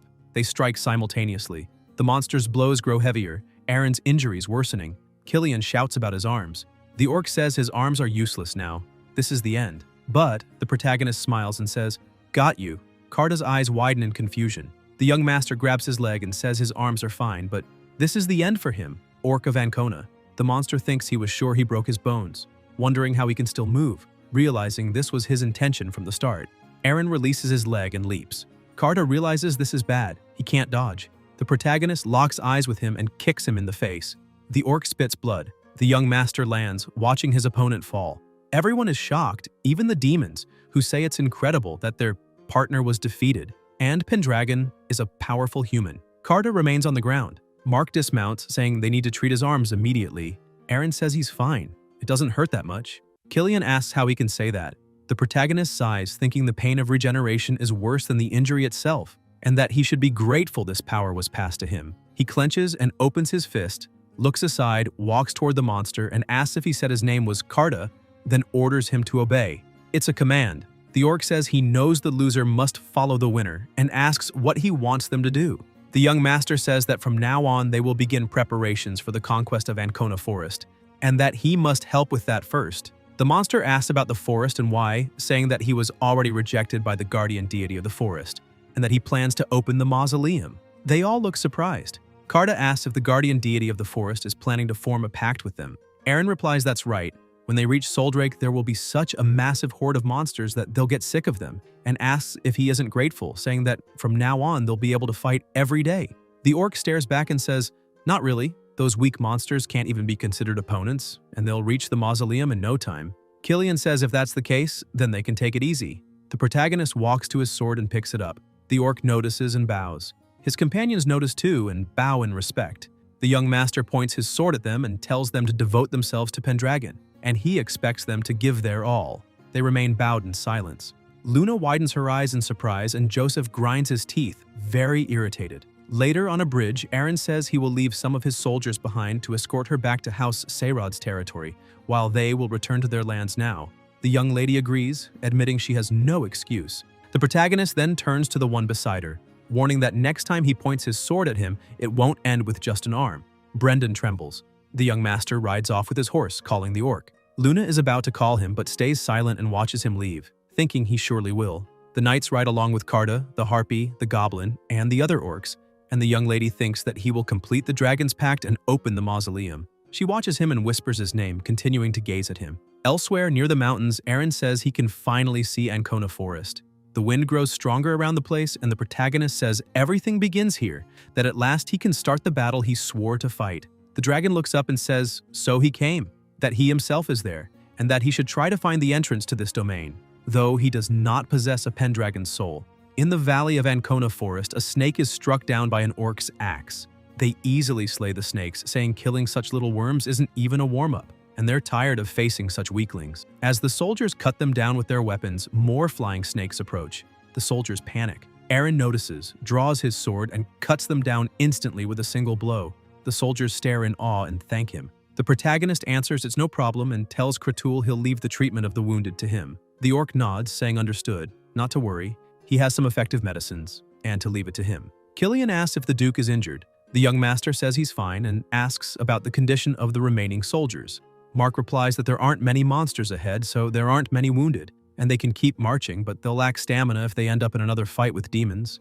Eren asks how far until they reach Soldrake's domain. Carta answers he's not sure, but they'll see stone markers if they march further, and the only thing he knows for certain is that it connects the guardian deity's domain with this area. The protagonist asks if there's anything he should be cautious of on the way to the quarry. The orc answers no, that area is still orc territory, and those damned snakes were just searching for water. The young master says to keep moving until they reach the quarry. They'll set camp there and look for the cave at sunrise.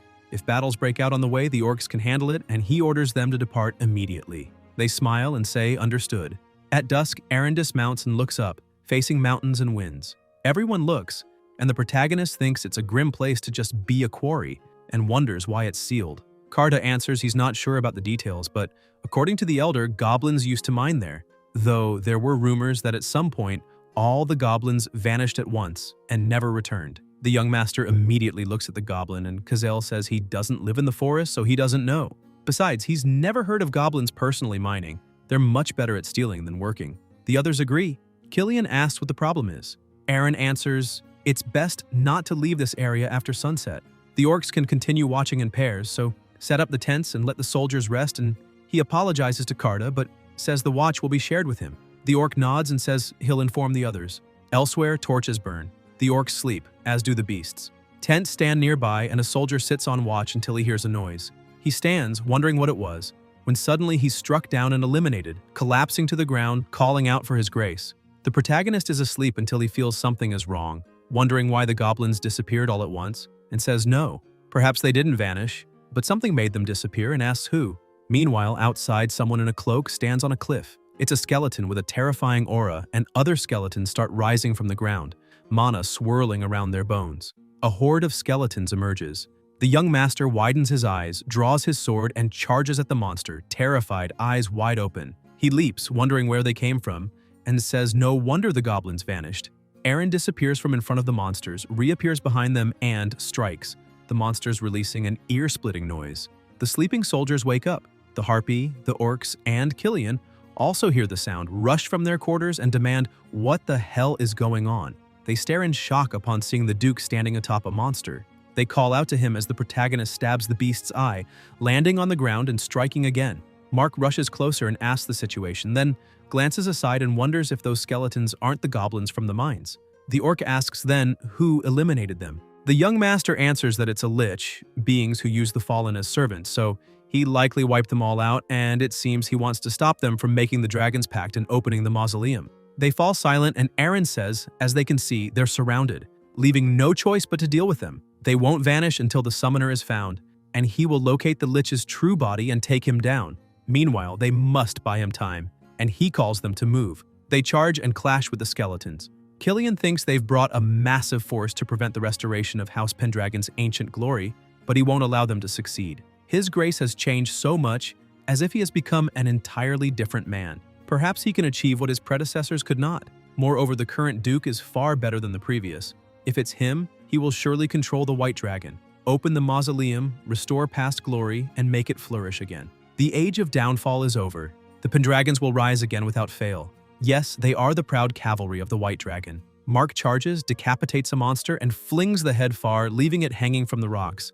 The skeletons raise their spears and hurl them at the Duke. The protagonist sees and thinks it's just as expected. They're targeting his life, which means there's no more time to find the lich. He swings his sword and chases after the giant serpent, letting the spears strike it instead. The young master thinks he doesn't know who the hell orchestrated this, but the fall of House Pendragon and the downfall of House Vault are connected, and they must be after something since they're trying to block them. He smiles, saying he'll help, that he will return this house's authority even against his will, so they're free to try to meddle anytime. Then Eren raises his sword and slices the serpent in half, thinking he will reclaim House Vault's glory with his own hands. The serpent's pieces crash to the ground. The protagonist glances aside and sees how many they've already dealt with. Even if they're only goblin skeletons, they can't handle them all, not with so many, and the lich still remains. Suddenly, a monster surrounds him. A lich is a sorcerer who sealed his own soul to become immortal, violating the laws of nature. Even the Empire, though tolerant of magic and sorcery, punishes them harshly. They are willing to do anything to achieve their goals. For this reason, the Empire usually orders the demonic core to deal with them, since to the Empire it doesn't matter if soldiers survive or are slain. Thus, there are countless casualties, and this is the main cause. The young master remembers earlier when one of his comrades was struck down in an instant, and when he looked back, nothing was there, leaving him to wonder what had killed him. He looks to the side and realizes the lich never even moved from his seat, wondering what it was if he used magic. The skeleton remains motionless. Another comrade trembles, then bolts, screaming, "It's a ghost, that they exist, and that he doesn't want to die." The lich moves his hand, lifting him into the air. The boy begs not to be finished, but is slain. The protagonist thinks he believed they only existed in legends, but those chills are real. The lich's strongest servant, one that can remain hidden, the ghost. It cannot be seen by people, being a spirit like a god of death, and if that scythe strikes, life is lost. In the present time, the young master hears a noise, dodges the scythe, raises his sword, and strikes, emitting a strong light until the monster vanishes. Eren looks around confused, wondering what just happened. Then they hear someone telling them to pull themselves together, and Killian says their soldiers are collapsing out of nowhere, asking what the hell is going on. The protagonist widens his eyes, reaches out his hand, and pulls him back upon seeing the scythe. Mark, confused, asks what that is. The young master mutters, thinking that ghosts have an unusual presence, so those who've never faced them before can't understand. They'll be eliminated before even realizing it. They won't disappear unless they deal with the lich, and there isn't just one. If he left, all the soldiers would die without being able to do anything. But if he doesn't handle the lich himself, they'll be overwhelmed by sheer numbers. Tata and Kazal have night vision, but they can't search for the lich like this. This isn't the demonic core, so he can't just abandon them. There has to be a way. The orc raises his staff, releasing an extremely intense power, laughing as he says it's his turn now. Eren looks at him and Kratul says he sees his trouble and will lend him strength. Contemplate power and grant it through the great god of the earth. Watch closely. The orc waves his staff, releasing roots that surge toward the enemies with energy. Kratul roars, unleashing a mighty strike that destroys all foes. The protagonist says he could use magic and should have done it earlier. The orc replies that's nonsense. This is a great spell and requires much preparation. Unfortunately, this isn't the end, and he'll tell him something. This isn't a spell that can be used multiple times, so this will be the first and last chance. The young master feels discouraged, and Kratul says he must find the lich while he still lives. Eren widens his eyes, scanning the area until his gaze fixes on a cliff, saying he's found him. The orc says he'll handle the remaining skeletons somehow and is counting on him. The skeletons are being struck down by the orcs when a noise rises, and the protagonist runs to Karta, saying the lich is up there. The orc approaches and gestures for him to climb. The young master ascends and Karta hurls him upward to the cliff top. Eren leaps, facing his foe. He raises his sword to strike. The lich notices and blocks. The two face each other, and the protagonist asks if he doesn't want his life because it's right there before him. The pressure in the area is intense. The young master glances aside, realizing the spirits have risen there too. Now, only the skeletons remain on the ground, but the troops will soon reach their limits, so he must end this quickly. The lich begins releasing energy from his eyes, a massive surge as more skeletons rise from the ground. Eren slays them with ease and charges toward their leader, drawing near. The lich unsheathes his scythe, thickening the oppressive energy. The protagonist dodges the scythe, muttering in thought that the ghosts are guarding their master. It's dangerous. He won't be able to get close carelessly and must drive the ghosts away. The lich unleashes energy, flames rushing at the young master. He realizes it's fire, thinking his escape route is sealed if the ghosts come. The scythe nears his body until his sword emits a fierce energy, glowing brighter and forcing the scythe back. The lich doesn't understand. Eren closes his eyes for a moment, surrounded by incredible power, as a voice asks who he is, saying he has an unusual soul yet will be awaited there. So prove he can reach it, calling him an unknown soul. The protagonist opens his eyes and says the name Soul Drake. Power surges strongly around him. Energy begins to radiate from his eyes. He sees two creatures beside his enemy, and the young master says, "Then these are the ghosts." It's the first time he's seen them. The ghosts let out a piercing sound. Eren plants his sword into the ground, then lifts and strikes, defeating them. The mana grows stronger and heavier. The protagonist extends his hand, fixes his gaze on his opponent, and advances with his sword, placing it over his head and declaring it's over for him. Energy swirls around his enemy's body as the young master glares, ending him. The lich's weapon clatters to the ground. The skeletons stop attacking, leaving them confused. Karta, bewildered, says the skeleton stopped moving all of a sudden. Kratul says it seems the Lord has dealt with the lich. The fallen skeletons begin releasing dark mist from their bodies, and Kratul says it's because they've lost their leader. The mist spreads across the area. Eren, standing atop the cliff, hears a voice telling him to become one with the mist and ascend to the heavens. Afterward, still in the same place, the soldiers cry for losing their comrades. Killian also weeps heavily at the sight. The protagonist is disheartened as well. After burying the bodies, they kneel before the crosses. Later, in the tents, the young master sits on a chair with his sword in hand. He closes his eyes, and the cloth covering his sword falls. He begins to recall when he received a letter, wondering if those are his memories from that day. A young man appears upset, holding the letter in his hand. The protagonist starts saying this is wrong, that it wasn't himself, that it's a misunderstanding. It was a setup, begging to stop, apologizing, and saying he is deeply hurt. Under the rain, with many people watching, tears stream down his face. They also stream down Aaron's. He also remembers when Pendragon cried for his father, telling him not to cry. Those memories resurface, along with the vow to become a dragon knight. He repeated it over and over while holding his father's hand and brushing it against his face, weeping uncontrollably. These were the memories of Aaron Pendragon. In the present time, the young master widens his eyes, breathing heavily and gritting his teeth. He puts his hand on his head, rises, and steps outside. The orc asks if he's still awake, saying it's late.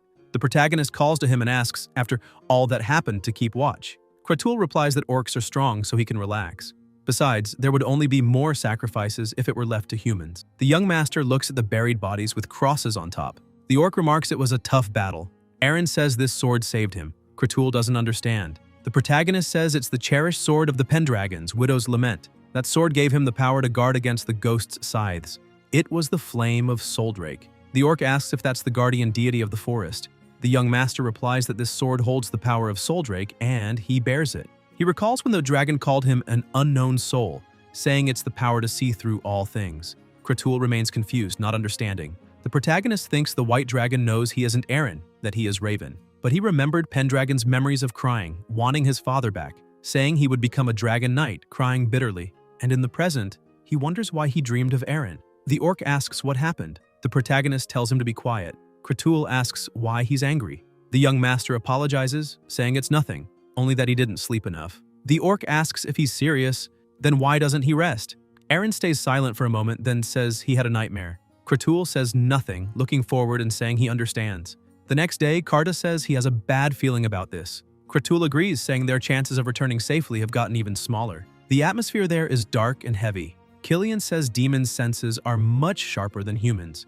If they feel something there, it means the protagonist finishes, saying something is there, fearing it's the mausoleum. He remembers being chained and wounded, gritting his teeth, thinking Soldrake must be waiting for Aaron. However, he needs the strength of dragons to avenge what happened to House Vault, so he must make the dragon hear him. Something happened to him on the battlefield, and somehow he was reborn as Aaron. The young master draws his sword, thinking then the white dragon must know something about it. He orders his troops to prepare. They light torches and enter the cave. The orcs smell and hear better, saying it's there. Mark says it's an incredible ability. Aaron agrees, saying the orc's senses can detect atmospheric flow and locate water sources. This ability is the best for this situation. Then they stop as Kratul notices something. The protagonist asks what it is. He replies that he sensed something. They all fall silent, noticing movement, staring as spirits drift through the place. They spot a waterfall and Kratul tells them to look. There are water spirits near that spot.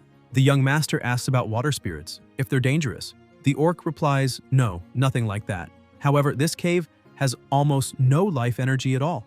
It's a special place unreachable due to the protection of the great earth god. They shouldn't be there. Aaron ponders and Mark asks if they might find a way out. Carter replies there are stairs behind the waterfall. Perhaps that's the exit. The protagonist notices something in the water, saying there's something shining within the waterfall like a dish. The water stirs, taking the form of a monster. Karta asks what the hell that is. The young master stares in shock as the water creature opens its mouth. Kratul says it's there, the water spirit. Aaron asks if it's a turtle and Karta says it's made of water. The water spirit moves and a strong light is emitted. They don't understand. The protagonist asks if it's attacking them. Kratul says it must be protecting something. The young master wonders if it could be a treasure. The orc replies it's the thing he saw in the middle of the waterfall. Despite what he said earlier, there is no such story about the great earth god's protection there. There must be something making the spirits oppose them. Aaron says they want to destroy them for the sake of protecting the treasure. Kratul agrees it seems so. The protagonist grips his sword, staring at the turtle spirit and walks toward it. Killian tells him to wait and asks what he's doing. The spirit opens its enormous mouth and the young master tells it to calm down. The turtle keeps its mouth open. Aaron says again that he told it to calm down. His sword begins to emit a glow that grows more intense. The orcs watch in surprise. Then, it starts to rain. The protagonist looks and sees the shining object within the water. It's a shield.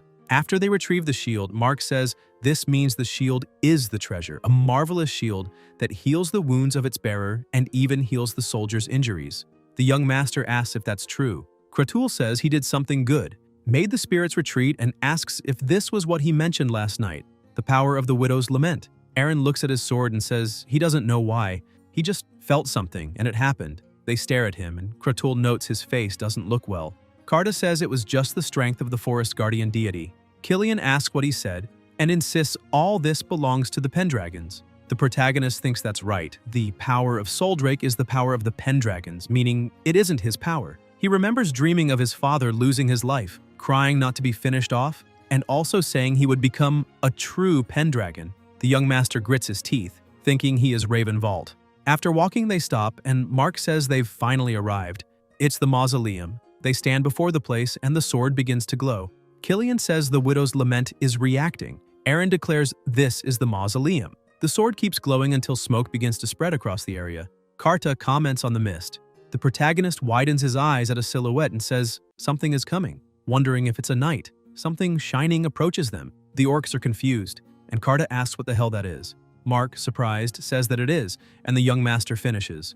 Gordon, mounted on his horse, surrounded by a powerful aura, Gordon Pendragon. They watch in shock. Karta says it's the predecessor. Killian asks if it's Gordon Pendragon. Eren notices his body is translucent and wonders if he's a ghost, but thinks no, it's something beyond that. He questions why he even knows this man's name. The protagonist recalls once again his father's death, thinking these are Eren's memories.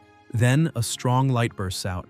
They look but can't keep their eyes on it as it's too bright. They shield their faces with their hands until the young master widens his eyes, seeing a dragon before the moon. They stare in astonishment, noticing the details of its wings. The orcs too are shocked to see it. The pressure in the area grows heavier. The harpy and the goblin tremble in fear. The dragon's eyes are intense and unique. The protagonist smiles and says it has finally appeared, Soldrake. The dragon observes them as it flies, then descends to the ground near Gordon. Killian is awestruck, calling it beautiful. The orcs say it's the guardian entity. The young master stares at it and the dragon stares back. A voice asks who he is. Eren's eyes widen, paralyzed and confused, and he looks at Gordon. Mark asks if the Lord just spoke. Karta says it's impossible, asking if he isn't a ghost. The protagonist thinks it's the same as before, when he met Eren at the Lobtane field. The voice is the same as that day. The being who spoke before and now is neither Eren nor Gordon, but Soldrake, and it's addressing him directly. The dragon asks again who he is. Everyone else is baffled. The young master replies that he is Eren Pendragon. The dragon fixes its gaze on him, draws closer, and says he is not Eren Pendragon, and warns him not to think he can deceive its eyes. It will ask once more, who is he? The protagonist's eyes widen. He recalls what happened to him before, when he was chained, when he killed his opponent with a single strike, when the chief humiliated him. In the present, the young master begins to scream loudly, worrying Killian. Eren feels like his head is splitting apart, asking himself who the hell he really is. Memories surge through his mind repeatedly, flowing without end. The protagonist doesn't want to see them again only because the dragon is showing them to him. Soldrake asks once again who he is. The young master, nervous, says he is, until more memories flash by, and he wonders what these memories are. He sees the Duke's wife, and Gordon, and that baby is himself. But he thinks no, because that is Eren. The memories keep flowing, his father losing his life, Pendragon painting at his canvas. He thinks he is Eren, until he spits plasma onto the ground. Everyone becomes worried. The protagonist collapses, and the dragon tells him to say his name. The young master, lying on the ground, says he is Raven Vault. Then he recalls his maid seeing him wake up, Eren and Mia, and also Eren's mother. But he thinks no, those are his memories. He also remembers fighting alongside his partners, the ones with him now, their march to this place. Voices call to him. Killian says they will protect him even if they must be slain. Kratul says to wait, asking if he plans to defy the guardian deity. Karta mutters they have no choice now, and that he fought him one-on-one and considers him a comrade. If things continue, he will be destroyed. Plasma drips from the protagonist's mouth. He thinks yes, that's right, he is. The dragon waits for the answer. The young master strikes the ground and declares he is the rightful heir of the Pendragon Duchy, Eren Pendragon. Soldrake fixes his gaze on him. Gordon watches, smiling, then vanishes. The protagonist wonders if Gordon disappeared. The dragon raises its head and unleashes a mighty roar, sending crushing pressure through the area. A powerful wind knocks soldiers down, the smoke disperses. Soldrake says their oath is complete, calling him both Eren Pendragon and Raven Vault, one who will succeed the Pendragons. His companions rush forward saying he did it. The protagonist tells them he's fine and not to worry. The oath is complete, and he was chosen by Soldrake. Everyone is shocked, then excited, shouting that Eren was chosen, and the Pendragon's future is secure. Kratul says from now on he stands with the guardian deity. It's a great achievement. He is the only one who can prevail. The dragon moves its head, and the young master notices, asking what happened. Soldrake replies that a visitor has arrived. Eren asks about the visitor. He looks to the side and sees birds. He thinks no. Karta says no way. Dragons approach, circling overhead. The protagonist watches in disbelief, wondering if there are 6 dragons. They descend to the ground. The harpy and goblin tremble in terror. The young master watches them, wondering if this is the queen's new contract. He looks at one dragon, and Soldrake confirms it, naming it Amelheart, saying he did not summon them and demanding why they are here, reminding them his oath with the Pendragons has nothing to do with them. A green dragon replies, not this time. The white dragon turns and recognizes Aragurian. The green dragon says they came because they must, asking if he doesn't know the reason. Soldrake asks if they have the right to question him. The dragons look at one another, and one says it sensed something more in this human, not his aura, but that both the demon gods and dragon gods' auras reside within him. The white dragon moves, releasing a cry that sends out a violent gale. In that place, Soldrake glares at them and orders the unwelcome visitors to leave his territory now, commanding them as the Dragon King. The protagonist's eyes widen as he wonders about Dragon King. The dragons exchange looks, move, and one steps forward saying they will leave today. However, if this human ever returns to their land, everything will be made clear. They spread their wings and depart. Soldrake watches them go, and Karta, still on the ground, asks what just happened. Kratul explains that the voices of dragons can only be heard by those conversing with them. He heard the voice through Gordon before the oath was made, but now he can't hear anything. The goblin says it seemed they were talking. The young master wonders if he was the only one able to hear this exchange and thinks that Soldrake's voice truly ceased once the oath was completed. Setting that aside, he wonders if there are indeed 6 dragons, and about the Dragon King, thinking there are still so many things he doesn't know. He wonders if perhaps the white dragon, the one called Dragon King, knows everything, why he came back to life as Eren. The protagonist calls out to the dragon and says he has something to ask, and if it could lower its head, because as it can see, his neck is getting tired. Soldrake watches him and says that if that's the case, there's a better way. A light surrounds its body, and Killian asks if it disappeared. The light grows stronger. The young master covers his face with his hand and removes it, looking upward and calling out to the dragon. Soldrake asks where he is looking. Eren looks down, finding himself face to face with a human body, a woman with wings, and the white dragon says it's right there. Everyone stares in shock, asking if that is Soldrake. Then horses move, carrying knights upon them. Karta asks Mark if he can ask him something and what they're talking about. Killian asks why he's asking that and says if he wants to know, he should just go over there and ask himself. Kratul says that they, the ogres of Ancona, cannot so easily approach the guardian deity. Mark says that even if they did, he wouldn't be able to hear what they're saying, and they cannot hear Soldrake's voice. And for some reason, they can't hear the Lord's either. But a dragon turning into a human? He's never heard of such a thing before. They watch the two walking ahead. Killian says she's so beautiful. Karta asks if he's serious, saying that as ogres they can't tell. If seen by those eyes, one's body freezes in fear. The two keep talking. The protagonist asks who those 6 dragons were, saying they seemed dissatisfied with the oath, and asks why the hell they were fighting. Soldrake replies that it's something only time will tell. The young master looks at her and says he showed her his step as Raven, so she must know about the unexplained erasure and that of Eren, and also Balta's words. Surely she knows about them and why he returned as Eren. The white dragon says time will reveal the reason. The protagonist grows irritated, asking if that's all she can say, and tells her to tell him everything he needs to know. Soldrake says he certainly talks too much, and the Pendragons rarely speak with her. The young master looks at her and asks what her problem is, since he thought that just by making the oath with her, he'd finally understand something. Then he notices something. A snake suddenly appears to attack them. Killian says it's a demon, and Karta says it's enormous. Eren grabs his sword, but the white dragon is faster, cutting it cleanly in half with no effort. They stare in awe, it was so fast. Soldrake holds its heart in her hand, examines it, then opens her mouth to eat it. The harpy and goblin tremble, saying it's exactly what you'd expect from a dragon. Mark says that even in this form she doesn't look human, and she's beautiful, but she definitely doesn't act like one. The protagonist just watches. They reach the camp, and the white dragon perches in a tree. Someone calls out. It's the young master holding a sword in one hand and an animal in the other. He slices open the animal's belly, takes the meat, roasts it over the fire, and hands it to Soldrake. The white dragon takes the meat. As Eren eats, he says, if she's in her human form, she should eat this way too. Soldrake looks at him and eats the meat. Looking upward, she says he really is an interesting pendragon. The protagonist says he is a pendragon, but also a raven. The white dragon says nothing. They fall silent for a moment. The young master says he'll stop talking about his past since she won't understand anyway. It's something he's done often. It isn't bad. Soldrake stays silent. Aaron says there is something he wanted to ask her. The white dragon begins to say something but stops. The protagonist doesn't understand, and Soldrake says from now on, he can call her Saul. The young master widens his eyes and notices she laughed. So dragons really can laugh. She says that regarding the dragon god and the demon god, time will tell. Aaron becomes irritated. Elsewhere, voices cry out that the Lord has returned, and he came back with the dragon. The family rushes outside immediately.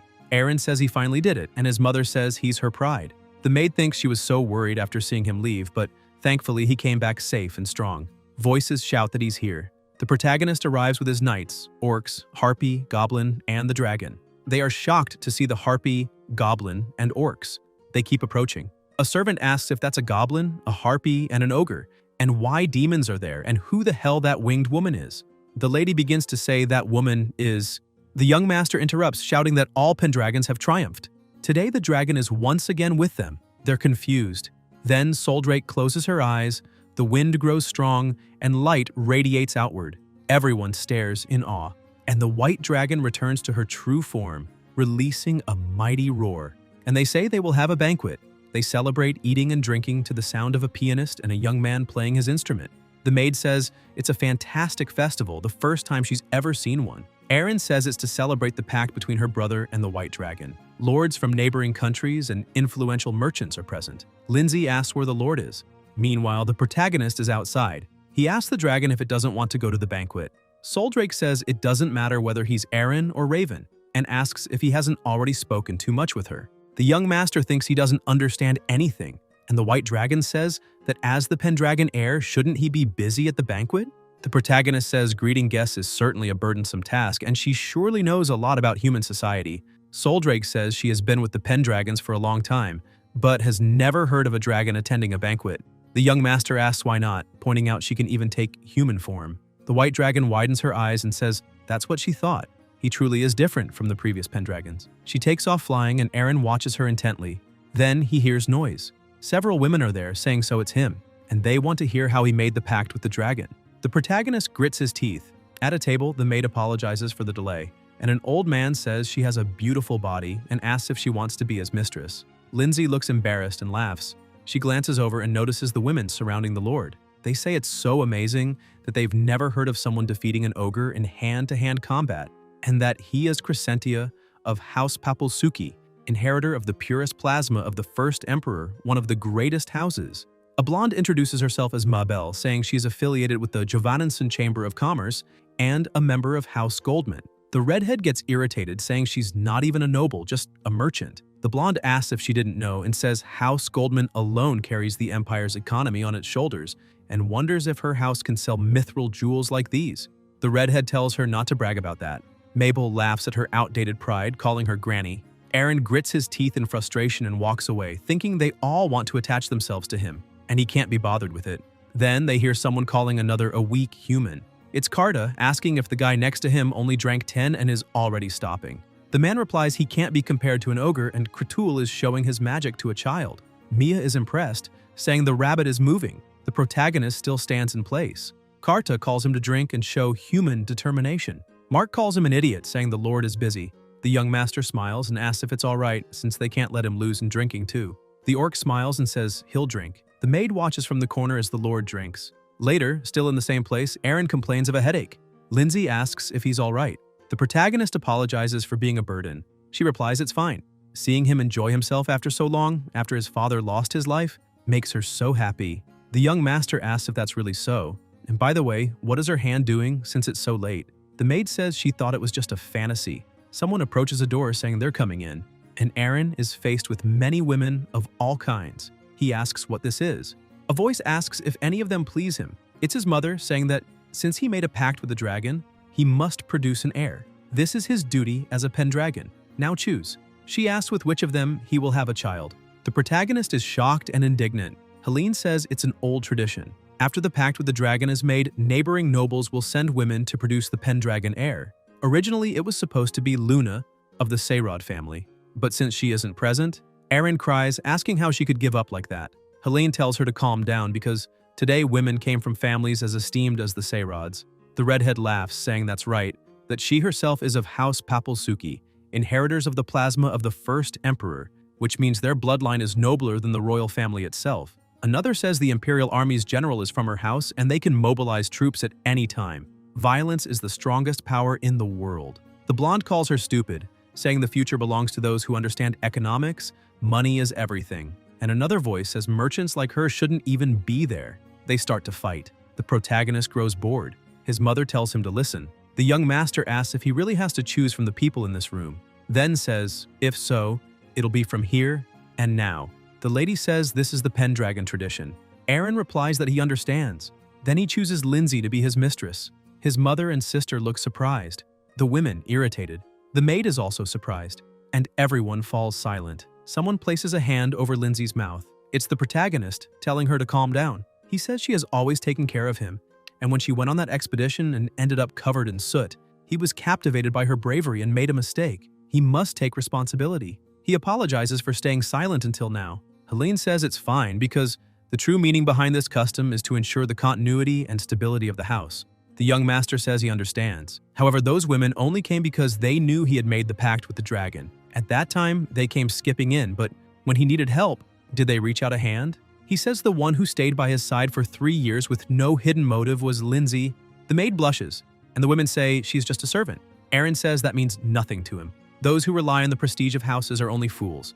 In addition, he already has companions, those who have supported him all this time. Killian and the soldiers, the unmatched Ancona ogres, the goblin and the harpy. They went with him into the mausoleum without hesitation. He trusts them, and they are his comrades. The Pendragons have not become weaker because of dependence on alliances. His mother and sister smile proudly, along with the maid, and the protagonist asks about her if she wants to become his mistress. Lindsay answers, of course. The young master says then, from now on, the maid has become his fiancée. A voice says, what a magnificent spectacle. Atia appears behind him and says she always thought of him as a brute soldier, and asks if perhaps those were his true intentions. Aaron takes a deep breath and asks if she is here even with the mausoleum open. The ghost replies she wanted to see the face of her descendant one more time before leaving, and he has changed since the first time she saw him. However, going without alliances will not be an empty path this time. The protagonist says he has a plan. Atia doesn't understand, and the young master explains that the Pendragons regain the strength of the dragon, and there are many people who want to invest in them. And he, Raven, wants to gather the people who will become heroes in the future. The ghost is surprised, and Aaron says that if he can make them his loyal subordinates while they are still unknown, he can create an even stronger army both internally and internationally. Atia says she understands if he has that, and asks if the throne is his goal. The protagonist tells her not to touch him. The ghost asks if she can hug him. The young master tells her to stop. Atia says she's only teasing him and she has no more regrets. Aaron is silent for a moment. Then he says that 6 dragons came while he was making the pact with Sul. The ghost asks if the other dragons appeared. The protagonist replies yes. And the black one said something about the dragon god and the demon god. From what little he understood of the conversation, it seems there is a reason behind his reincarnation as Aaron. And Baltai also said that everything is connected. Atia says it was the first time she heard about the dragon god and the demon, and asks if Soldrake said anything about it. The protagonist replies that time will tell, that's what she said. The ghost says he is really getting along well with her. The young master doesn't quite understand, and Atia says he just called her Saul.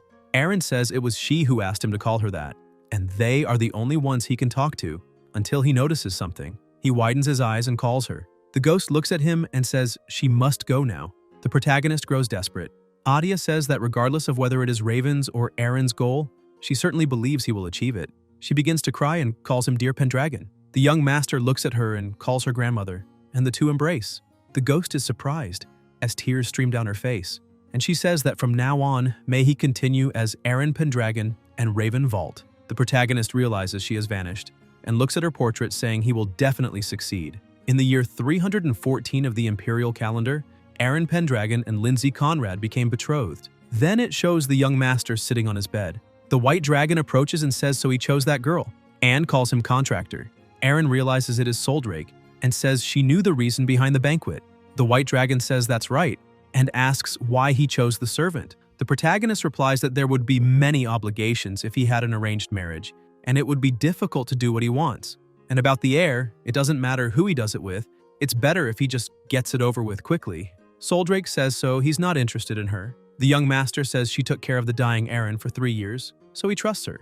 And he asks where she was, since she suddenly just flew away. The white dragon replies, Rhea. The protagonist doesn't quite understand, and Soldrake explains that on the cliff behind the castle, there is a stone statue of a dragon. That is where she lived after making the vow with the Pendragons. The young master asks if it isn't boring to stay there. The white dragon replies that it would be the same anywhere. No one can hear her anyway. Aaron says that Lord Pendragon can. Soldrake says she never spoke with the Pendragons until now, not even with Gordon or his ancestor Klein. Aaron doesn't understand. And the white dragon continues saying they never wanted her to take this form, so out of respect she remained in Rhea. The protagonist remembers when the ghost said he was really getting along well with her. Soldrake says he certainly talks a lot. It's quite rare for a Pendragon to want to talk to her. No one would hear her voice anyway. The young master wonders if she has been like that for centuries. The white dragon says it doesn't matter if he is Aaron or Raven. He is her contractor. Aaron says he can't get used to the way she calls him, and that she can call him whatever she wants except that. Soldrake is surprised, smiles, and says she will call him Ray. The protagonist goes quiet and remembers that a boy used to call him Ray, and he stands still thinking about it and thinks of his brother. The white dragon asks if he doesn't like Ray. The young master replies no, he really likes it, and she can call him that from now on. Soldrake, still surprised, smiles and says he is certainly different from the other Pendragons who came before. Aaron smiles, and the white dragon smiles and lowers her head, and thinks of Alex, the first Pendragon. It seems his promise will finally be fulfilled. Somewhere else, a bird flies with pamphlets written, Pendragon, scattering them over the ground. The Pendragons made the pact with the dragon once again. This announcement became known by everyone across the Empire's lands. People saw the papers and said, this is good. And 2 young men commented that their territory is the same size as a small empire, yet they only have 5 knights. If all goes well, they'll gain land and a noble title. And they ask what the boy thinks. The boy is wearing a mask and hood and says nothing. In another place, near a river with boats, a man is in his office holding a paper saying that not only the dragon, but demons and the Ancona ogres also follow him. And he is very interested in Aaron Pendragon. Elsewhere, people shout asking if that Aaron made the pact with the dragon, and if they aren't just clowns now, and they say they can't even rest now.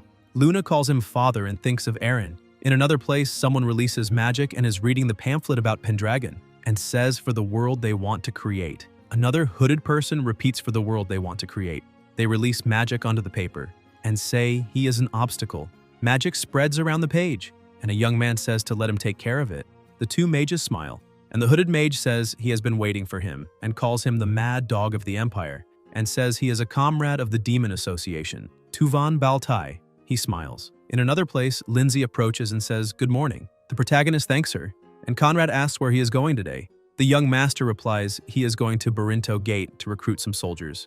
In a castle, Killian looks irritated and asks where their energy went, since it's only been an hour and yet they are already in this state. The soldiers are very tired holding their weapons, and Mark says they will not be able to fulfill their duty as Pendragon Knights if they continue like this.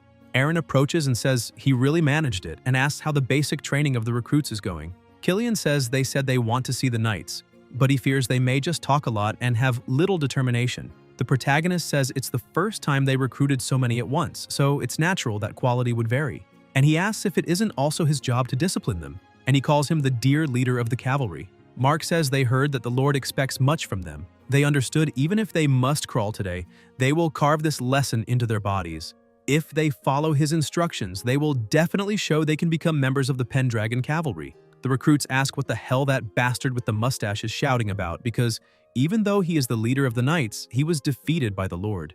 And they ask how he can be so good at this. The young master thinks that lately it's always been like this. The new recruits are making a fuss about joining the coveted cavalry, the demon and the dragon god, and also what those 6 dragons said. He doesn't know what tricks his enemies will use, so he must strengthen his cavalry to prepare them for the battle to come. He looks up, and the white dragon is sitting with birds around her. Aaron thinks that she left her den in Rhea and is now acting alongside him. Those griffins are probably the subalterns. It seems she has been enjoying herself much more. Maybe. Soldrake looks down and calls him. The protagonist asks what happened, and the white dragon replies that the knights have arrived. The knights come and dismount from their horses. There are 3 of them. A recruit looks and says those are unaffiliated knights. His partner asks about unaffiliated knights. The recruit explains that there are people who trust only in themselves and their weapons and travel the world. They are brave and experienced knights. It seems they heard about the rebirth of the Pendragons and came to become part of the cavalry. Killian says he is the captain of the Pendragon Cavalry and asks where they are from. One of them introduces himself as Reed Pollock, an unaffiliated knight from Evandel, and says he has been wandering the world in search of a worthy master to serve. The other introduces himself as Barrio Lutton and says what he seeks is a place with worthy opponents, whether real or in practice. Mark asks about the other.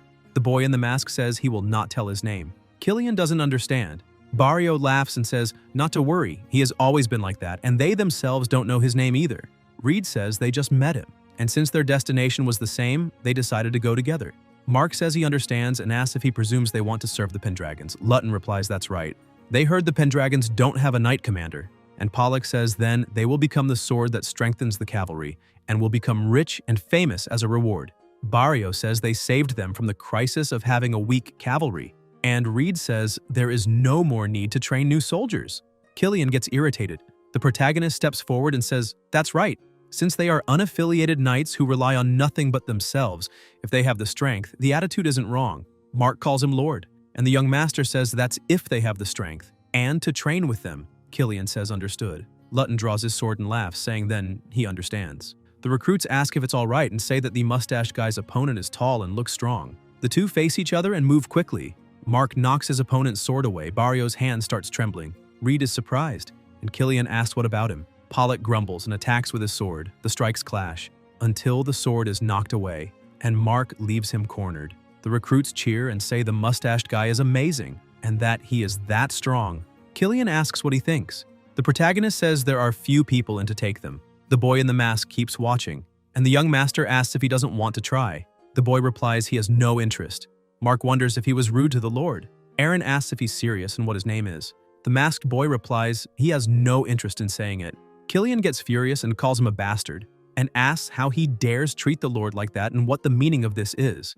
The boy strikes him and sends him to the ground with a single blow. Mark, on the ground, doesn't understand. The recruits ask what that was and if he just sent the captain flying, and the protagonist thinks it was as he imagined. That man is strong, and he wants him in his cavalry. The boy has an incredible aura around him. Killian glares at him and calls him a bastard. A voice tells them to stop. The young master draws his sword and says, now it's his turn. Everyone stares, and the boy asks if he wants to fight against him. Aaron asks if he is uncomfortable being the prince's sparring partner. The boy says nothing and looks at the sword pointed at him. The protagonist says in a duel, pointing the blade at the opponent's head, isn't that it? And asks what the Knights of Valvas do to signal a duel. The boy just watches him, and Killian, surprised, asks about the Knights of Valvas.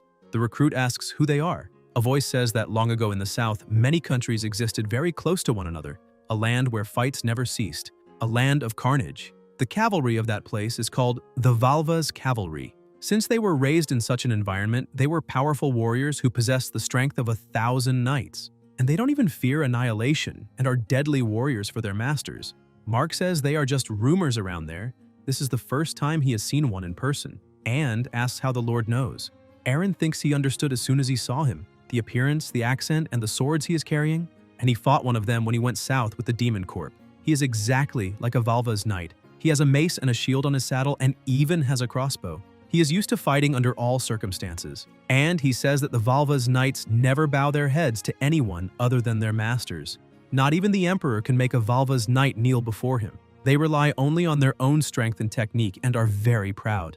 It seems he came there looking for a master he could fight for and asks if he's wrong. The boy, still silent, finally opens his mouth and says that he is wrong and that he's not interested in that. He was only brought there by the stars. The knights ask about stars, and the boy says he only stayed with them because they gave him water. The protagonist thinks that's right.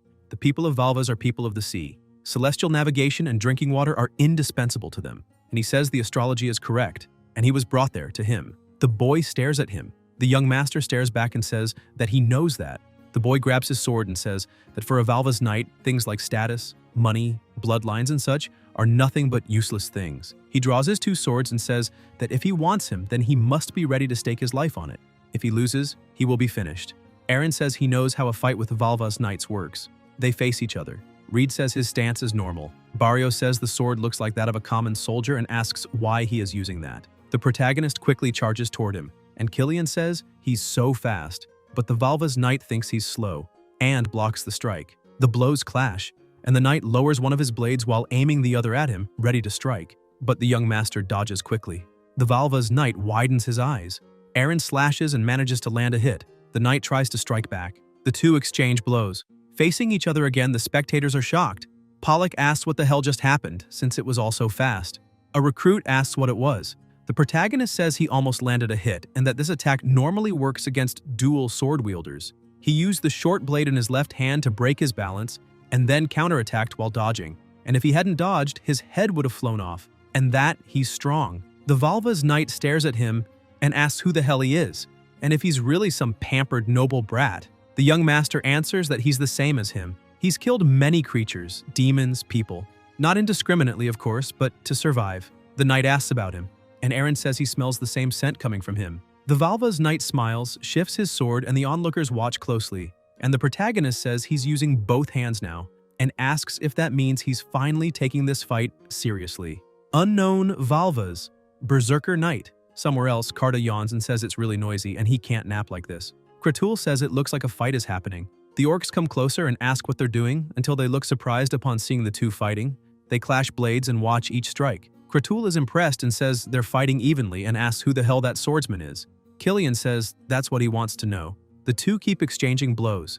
The protagonist strikes quickly. The knight gets confused. The spectators say it's a feint. Their swords collide. The knight blocks his strike. Mark says this is bad. The second blade is, and this is the end of your majesty. But when the swordsman attacks, the young master spins into a somersault, dodges the strike, and counterattacks, but the knight evades. Eren lands back on the ground, stares at him, and leaves him confused.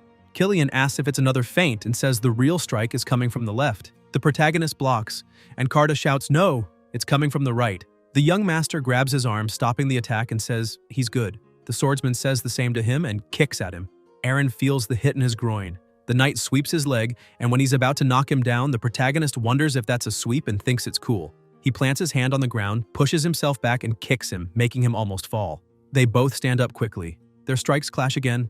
They stare at each other. The spectators watch intently. Reed says it's a great fight, and Barrio says he doesn't know which of the two is the real monster. Kratul smiles and asks if he thinks he can beat that human. Killian thinks he tried to fight against him. The young master asks if he should teach him the weakness of dual sword wielding. The knight, intrigued, asks what it is.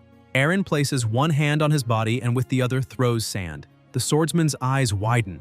Kratul asks about sand and Carta says that's it. He grabs some when he fell. The knight's vision is impaired by the sand thrown. The protagonist looks at his foot and sweeps his leg. The swordsman, about to fall, drops his sword and steps back. Killian, surprised, asks if he just let go of his sword. What kind of timing was that? Carta says he dropped the sword because he was exhausted. That's bad. And a voice says it's coming from the right and to counterattack. The young master swiftly moves his blade and places it against his opponent's neck, leaving him with no way out. Everyone watching looks shocked, and plasma drips from the swordsman's neck. Eren says Valva's knights are certainly strong, and if he didn't have that sword, he might not have been able to win. The swordsman remains still, and the protagonist says that it has already saved him many times, perhaps out of love. The Valva's knight sweats cold, drops his sword to the ground, kneels, and says he is a true warrior. And as for himself, a Valva's warrior. His name is Elkin Isla, and from now on he will become his sword to defeat and crush his enemies. This is his oath. Everyone around celebrates, and Eren wonders if that means he was Elkin Isla. The recruit asks if that isn't the name of a famous knight. Killian says he doesn't know, it's the first time hearing that name. The two knights say the same thing and ask if perhaps he knows him. The protagonist thinks that he was known as the Stormbearer, the strongest of the Valva's knights. In his previous life, in just a few years, he became known as the Southern Dragon King. He was part of the Duchy of Arangis and fought many battles to prove his worth, which made his name spread throughout the empire. Even though even now being a nobody, he will become one of the heroes of the future. When Elkin goes to stand up, the young master kneels as well, taking the same position as them. The knights are puzzled, and Eren tells him to raise his head, that now he is his sword and he himself is his lord, and they are not so far apart. The only difference between them is the foundation. He wants him to be his companion, just like the others. Isla widens his eyes, smiles, and says he's certainly interesting. Reed says that maybe they can conquer the world and means Eren. Barrio says he will also follow that man, but no one said he would become his companion. The white dragon approaches and asks if he is finished already. She leaps. The knights look astonished. And Elkin is also surprised and says griffins. The protagonist speaks her name. Soldrake lands on the ground along with the birds at her side and stares at them. The knights are frightened. Luton asks what is that pressure? Pollock asks who the hell she is. Mark answers that that is the white dragon. Barrio asks if that woman is a dragon, and what does that mean? Killian replies that's something he wants to know too. Reed says he understands what is meant, that beauty and divinity from another world. Mark says she certainly is beautiful, but she is a being that radiates so much fear that your body freezes just by being near her. Everyone falls silent for a moment, and the young master says he will introduce her to Isla. And she is his contractor, the white dragon of the Pendragons, Soldrake. Elkin stands, walks to her front and says, "White dragon, the one who rules the griffins." Soldrake only watches him. And Barrio says that Isla is so calm in front of the dragon. Evandel says that's how far he will go. Aaron thinks no, that he's wrong. When he first met Saul in his previous life, he was pressured just like him. It's not something you can overcome just by being strong, meaning overcoming a dragon's pressure. And it's different, Elkin Isla, and it's truly interesting. The protagonist looks up and, still thinking, that from now on he will expand the search beyond the borders of his territory and seek those who were famous in his previous life. For example, the one who possesses wealth equal to that of the Empire, the young entrepreneur from Liberty City, Idun Dorian, the one who built a tower in southern Valvas and lives there, and also created a variety of magical items, an extraordinary sorceress, Jean Aubelin, a young man of 20 who, with only a few hundred soldiers, gathered all the Northern Knights, the genius general Ivan Jeter. Possessing the memories of his previous life is his most valuable tool. With them, he can recruit those who led the world in that era. Something starts making noise, and Kratul grabs a shining thing in his hand and says, "It's from the Elder." They look, and Killian asks what that is. The orc replies, "It's the magic that uses minerals and allows communication." Carta says with that, they can easily talk to the Elder using magic. Mark says magic is certainly convenient. Kratul closes his eyes. The energy around him is released, and he says that some humans have entered Ancona Forest with weapons. Looks like it's a few dozen soldiers. They are surprised, and the orc continues saying that the one leading them seems to be wearing an ogre's helm. The protagonist becomes confused and asks about an ogre helm. Carta asks if he defeated an ogre and made a helm out of it. Is that something a human could even do?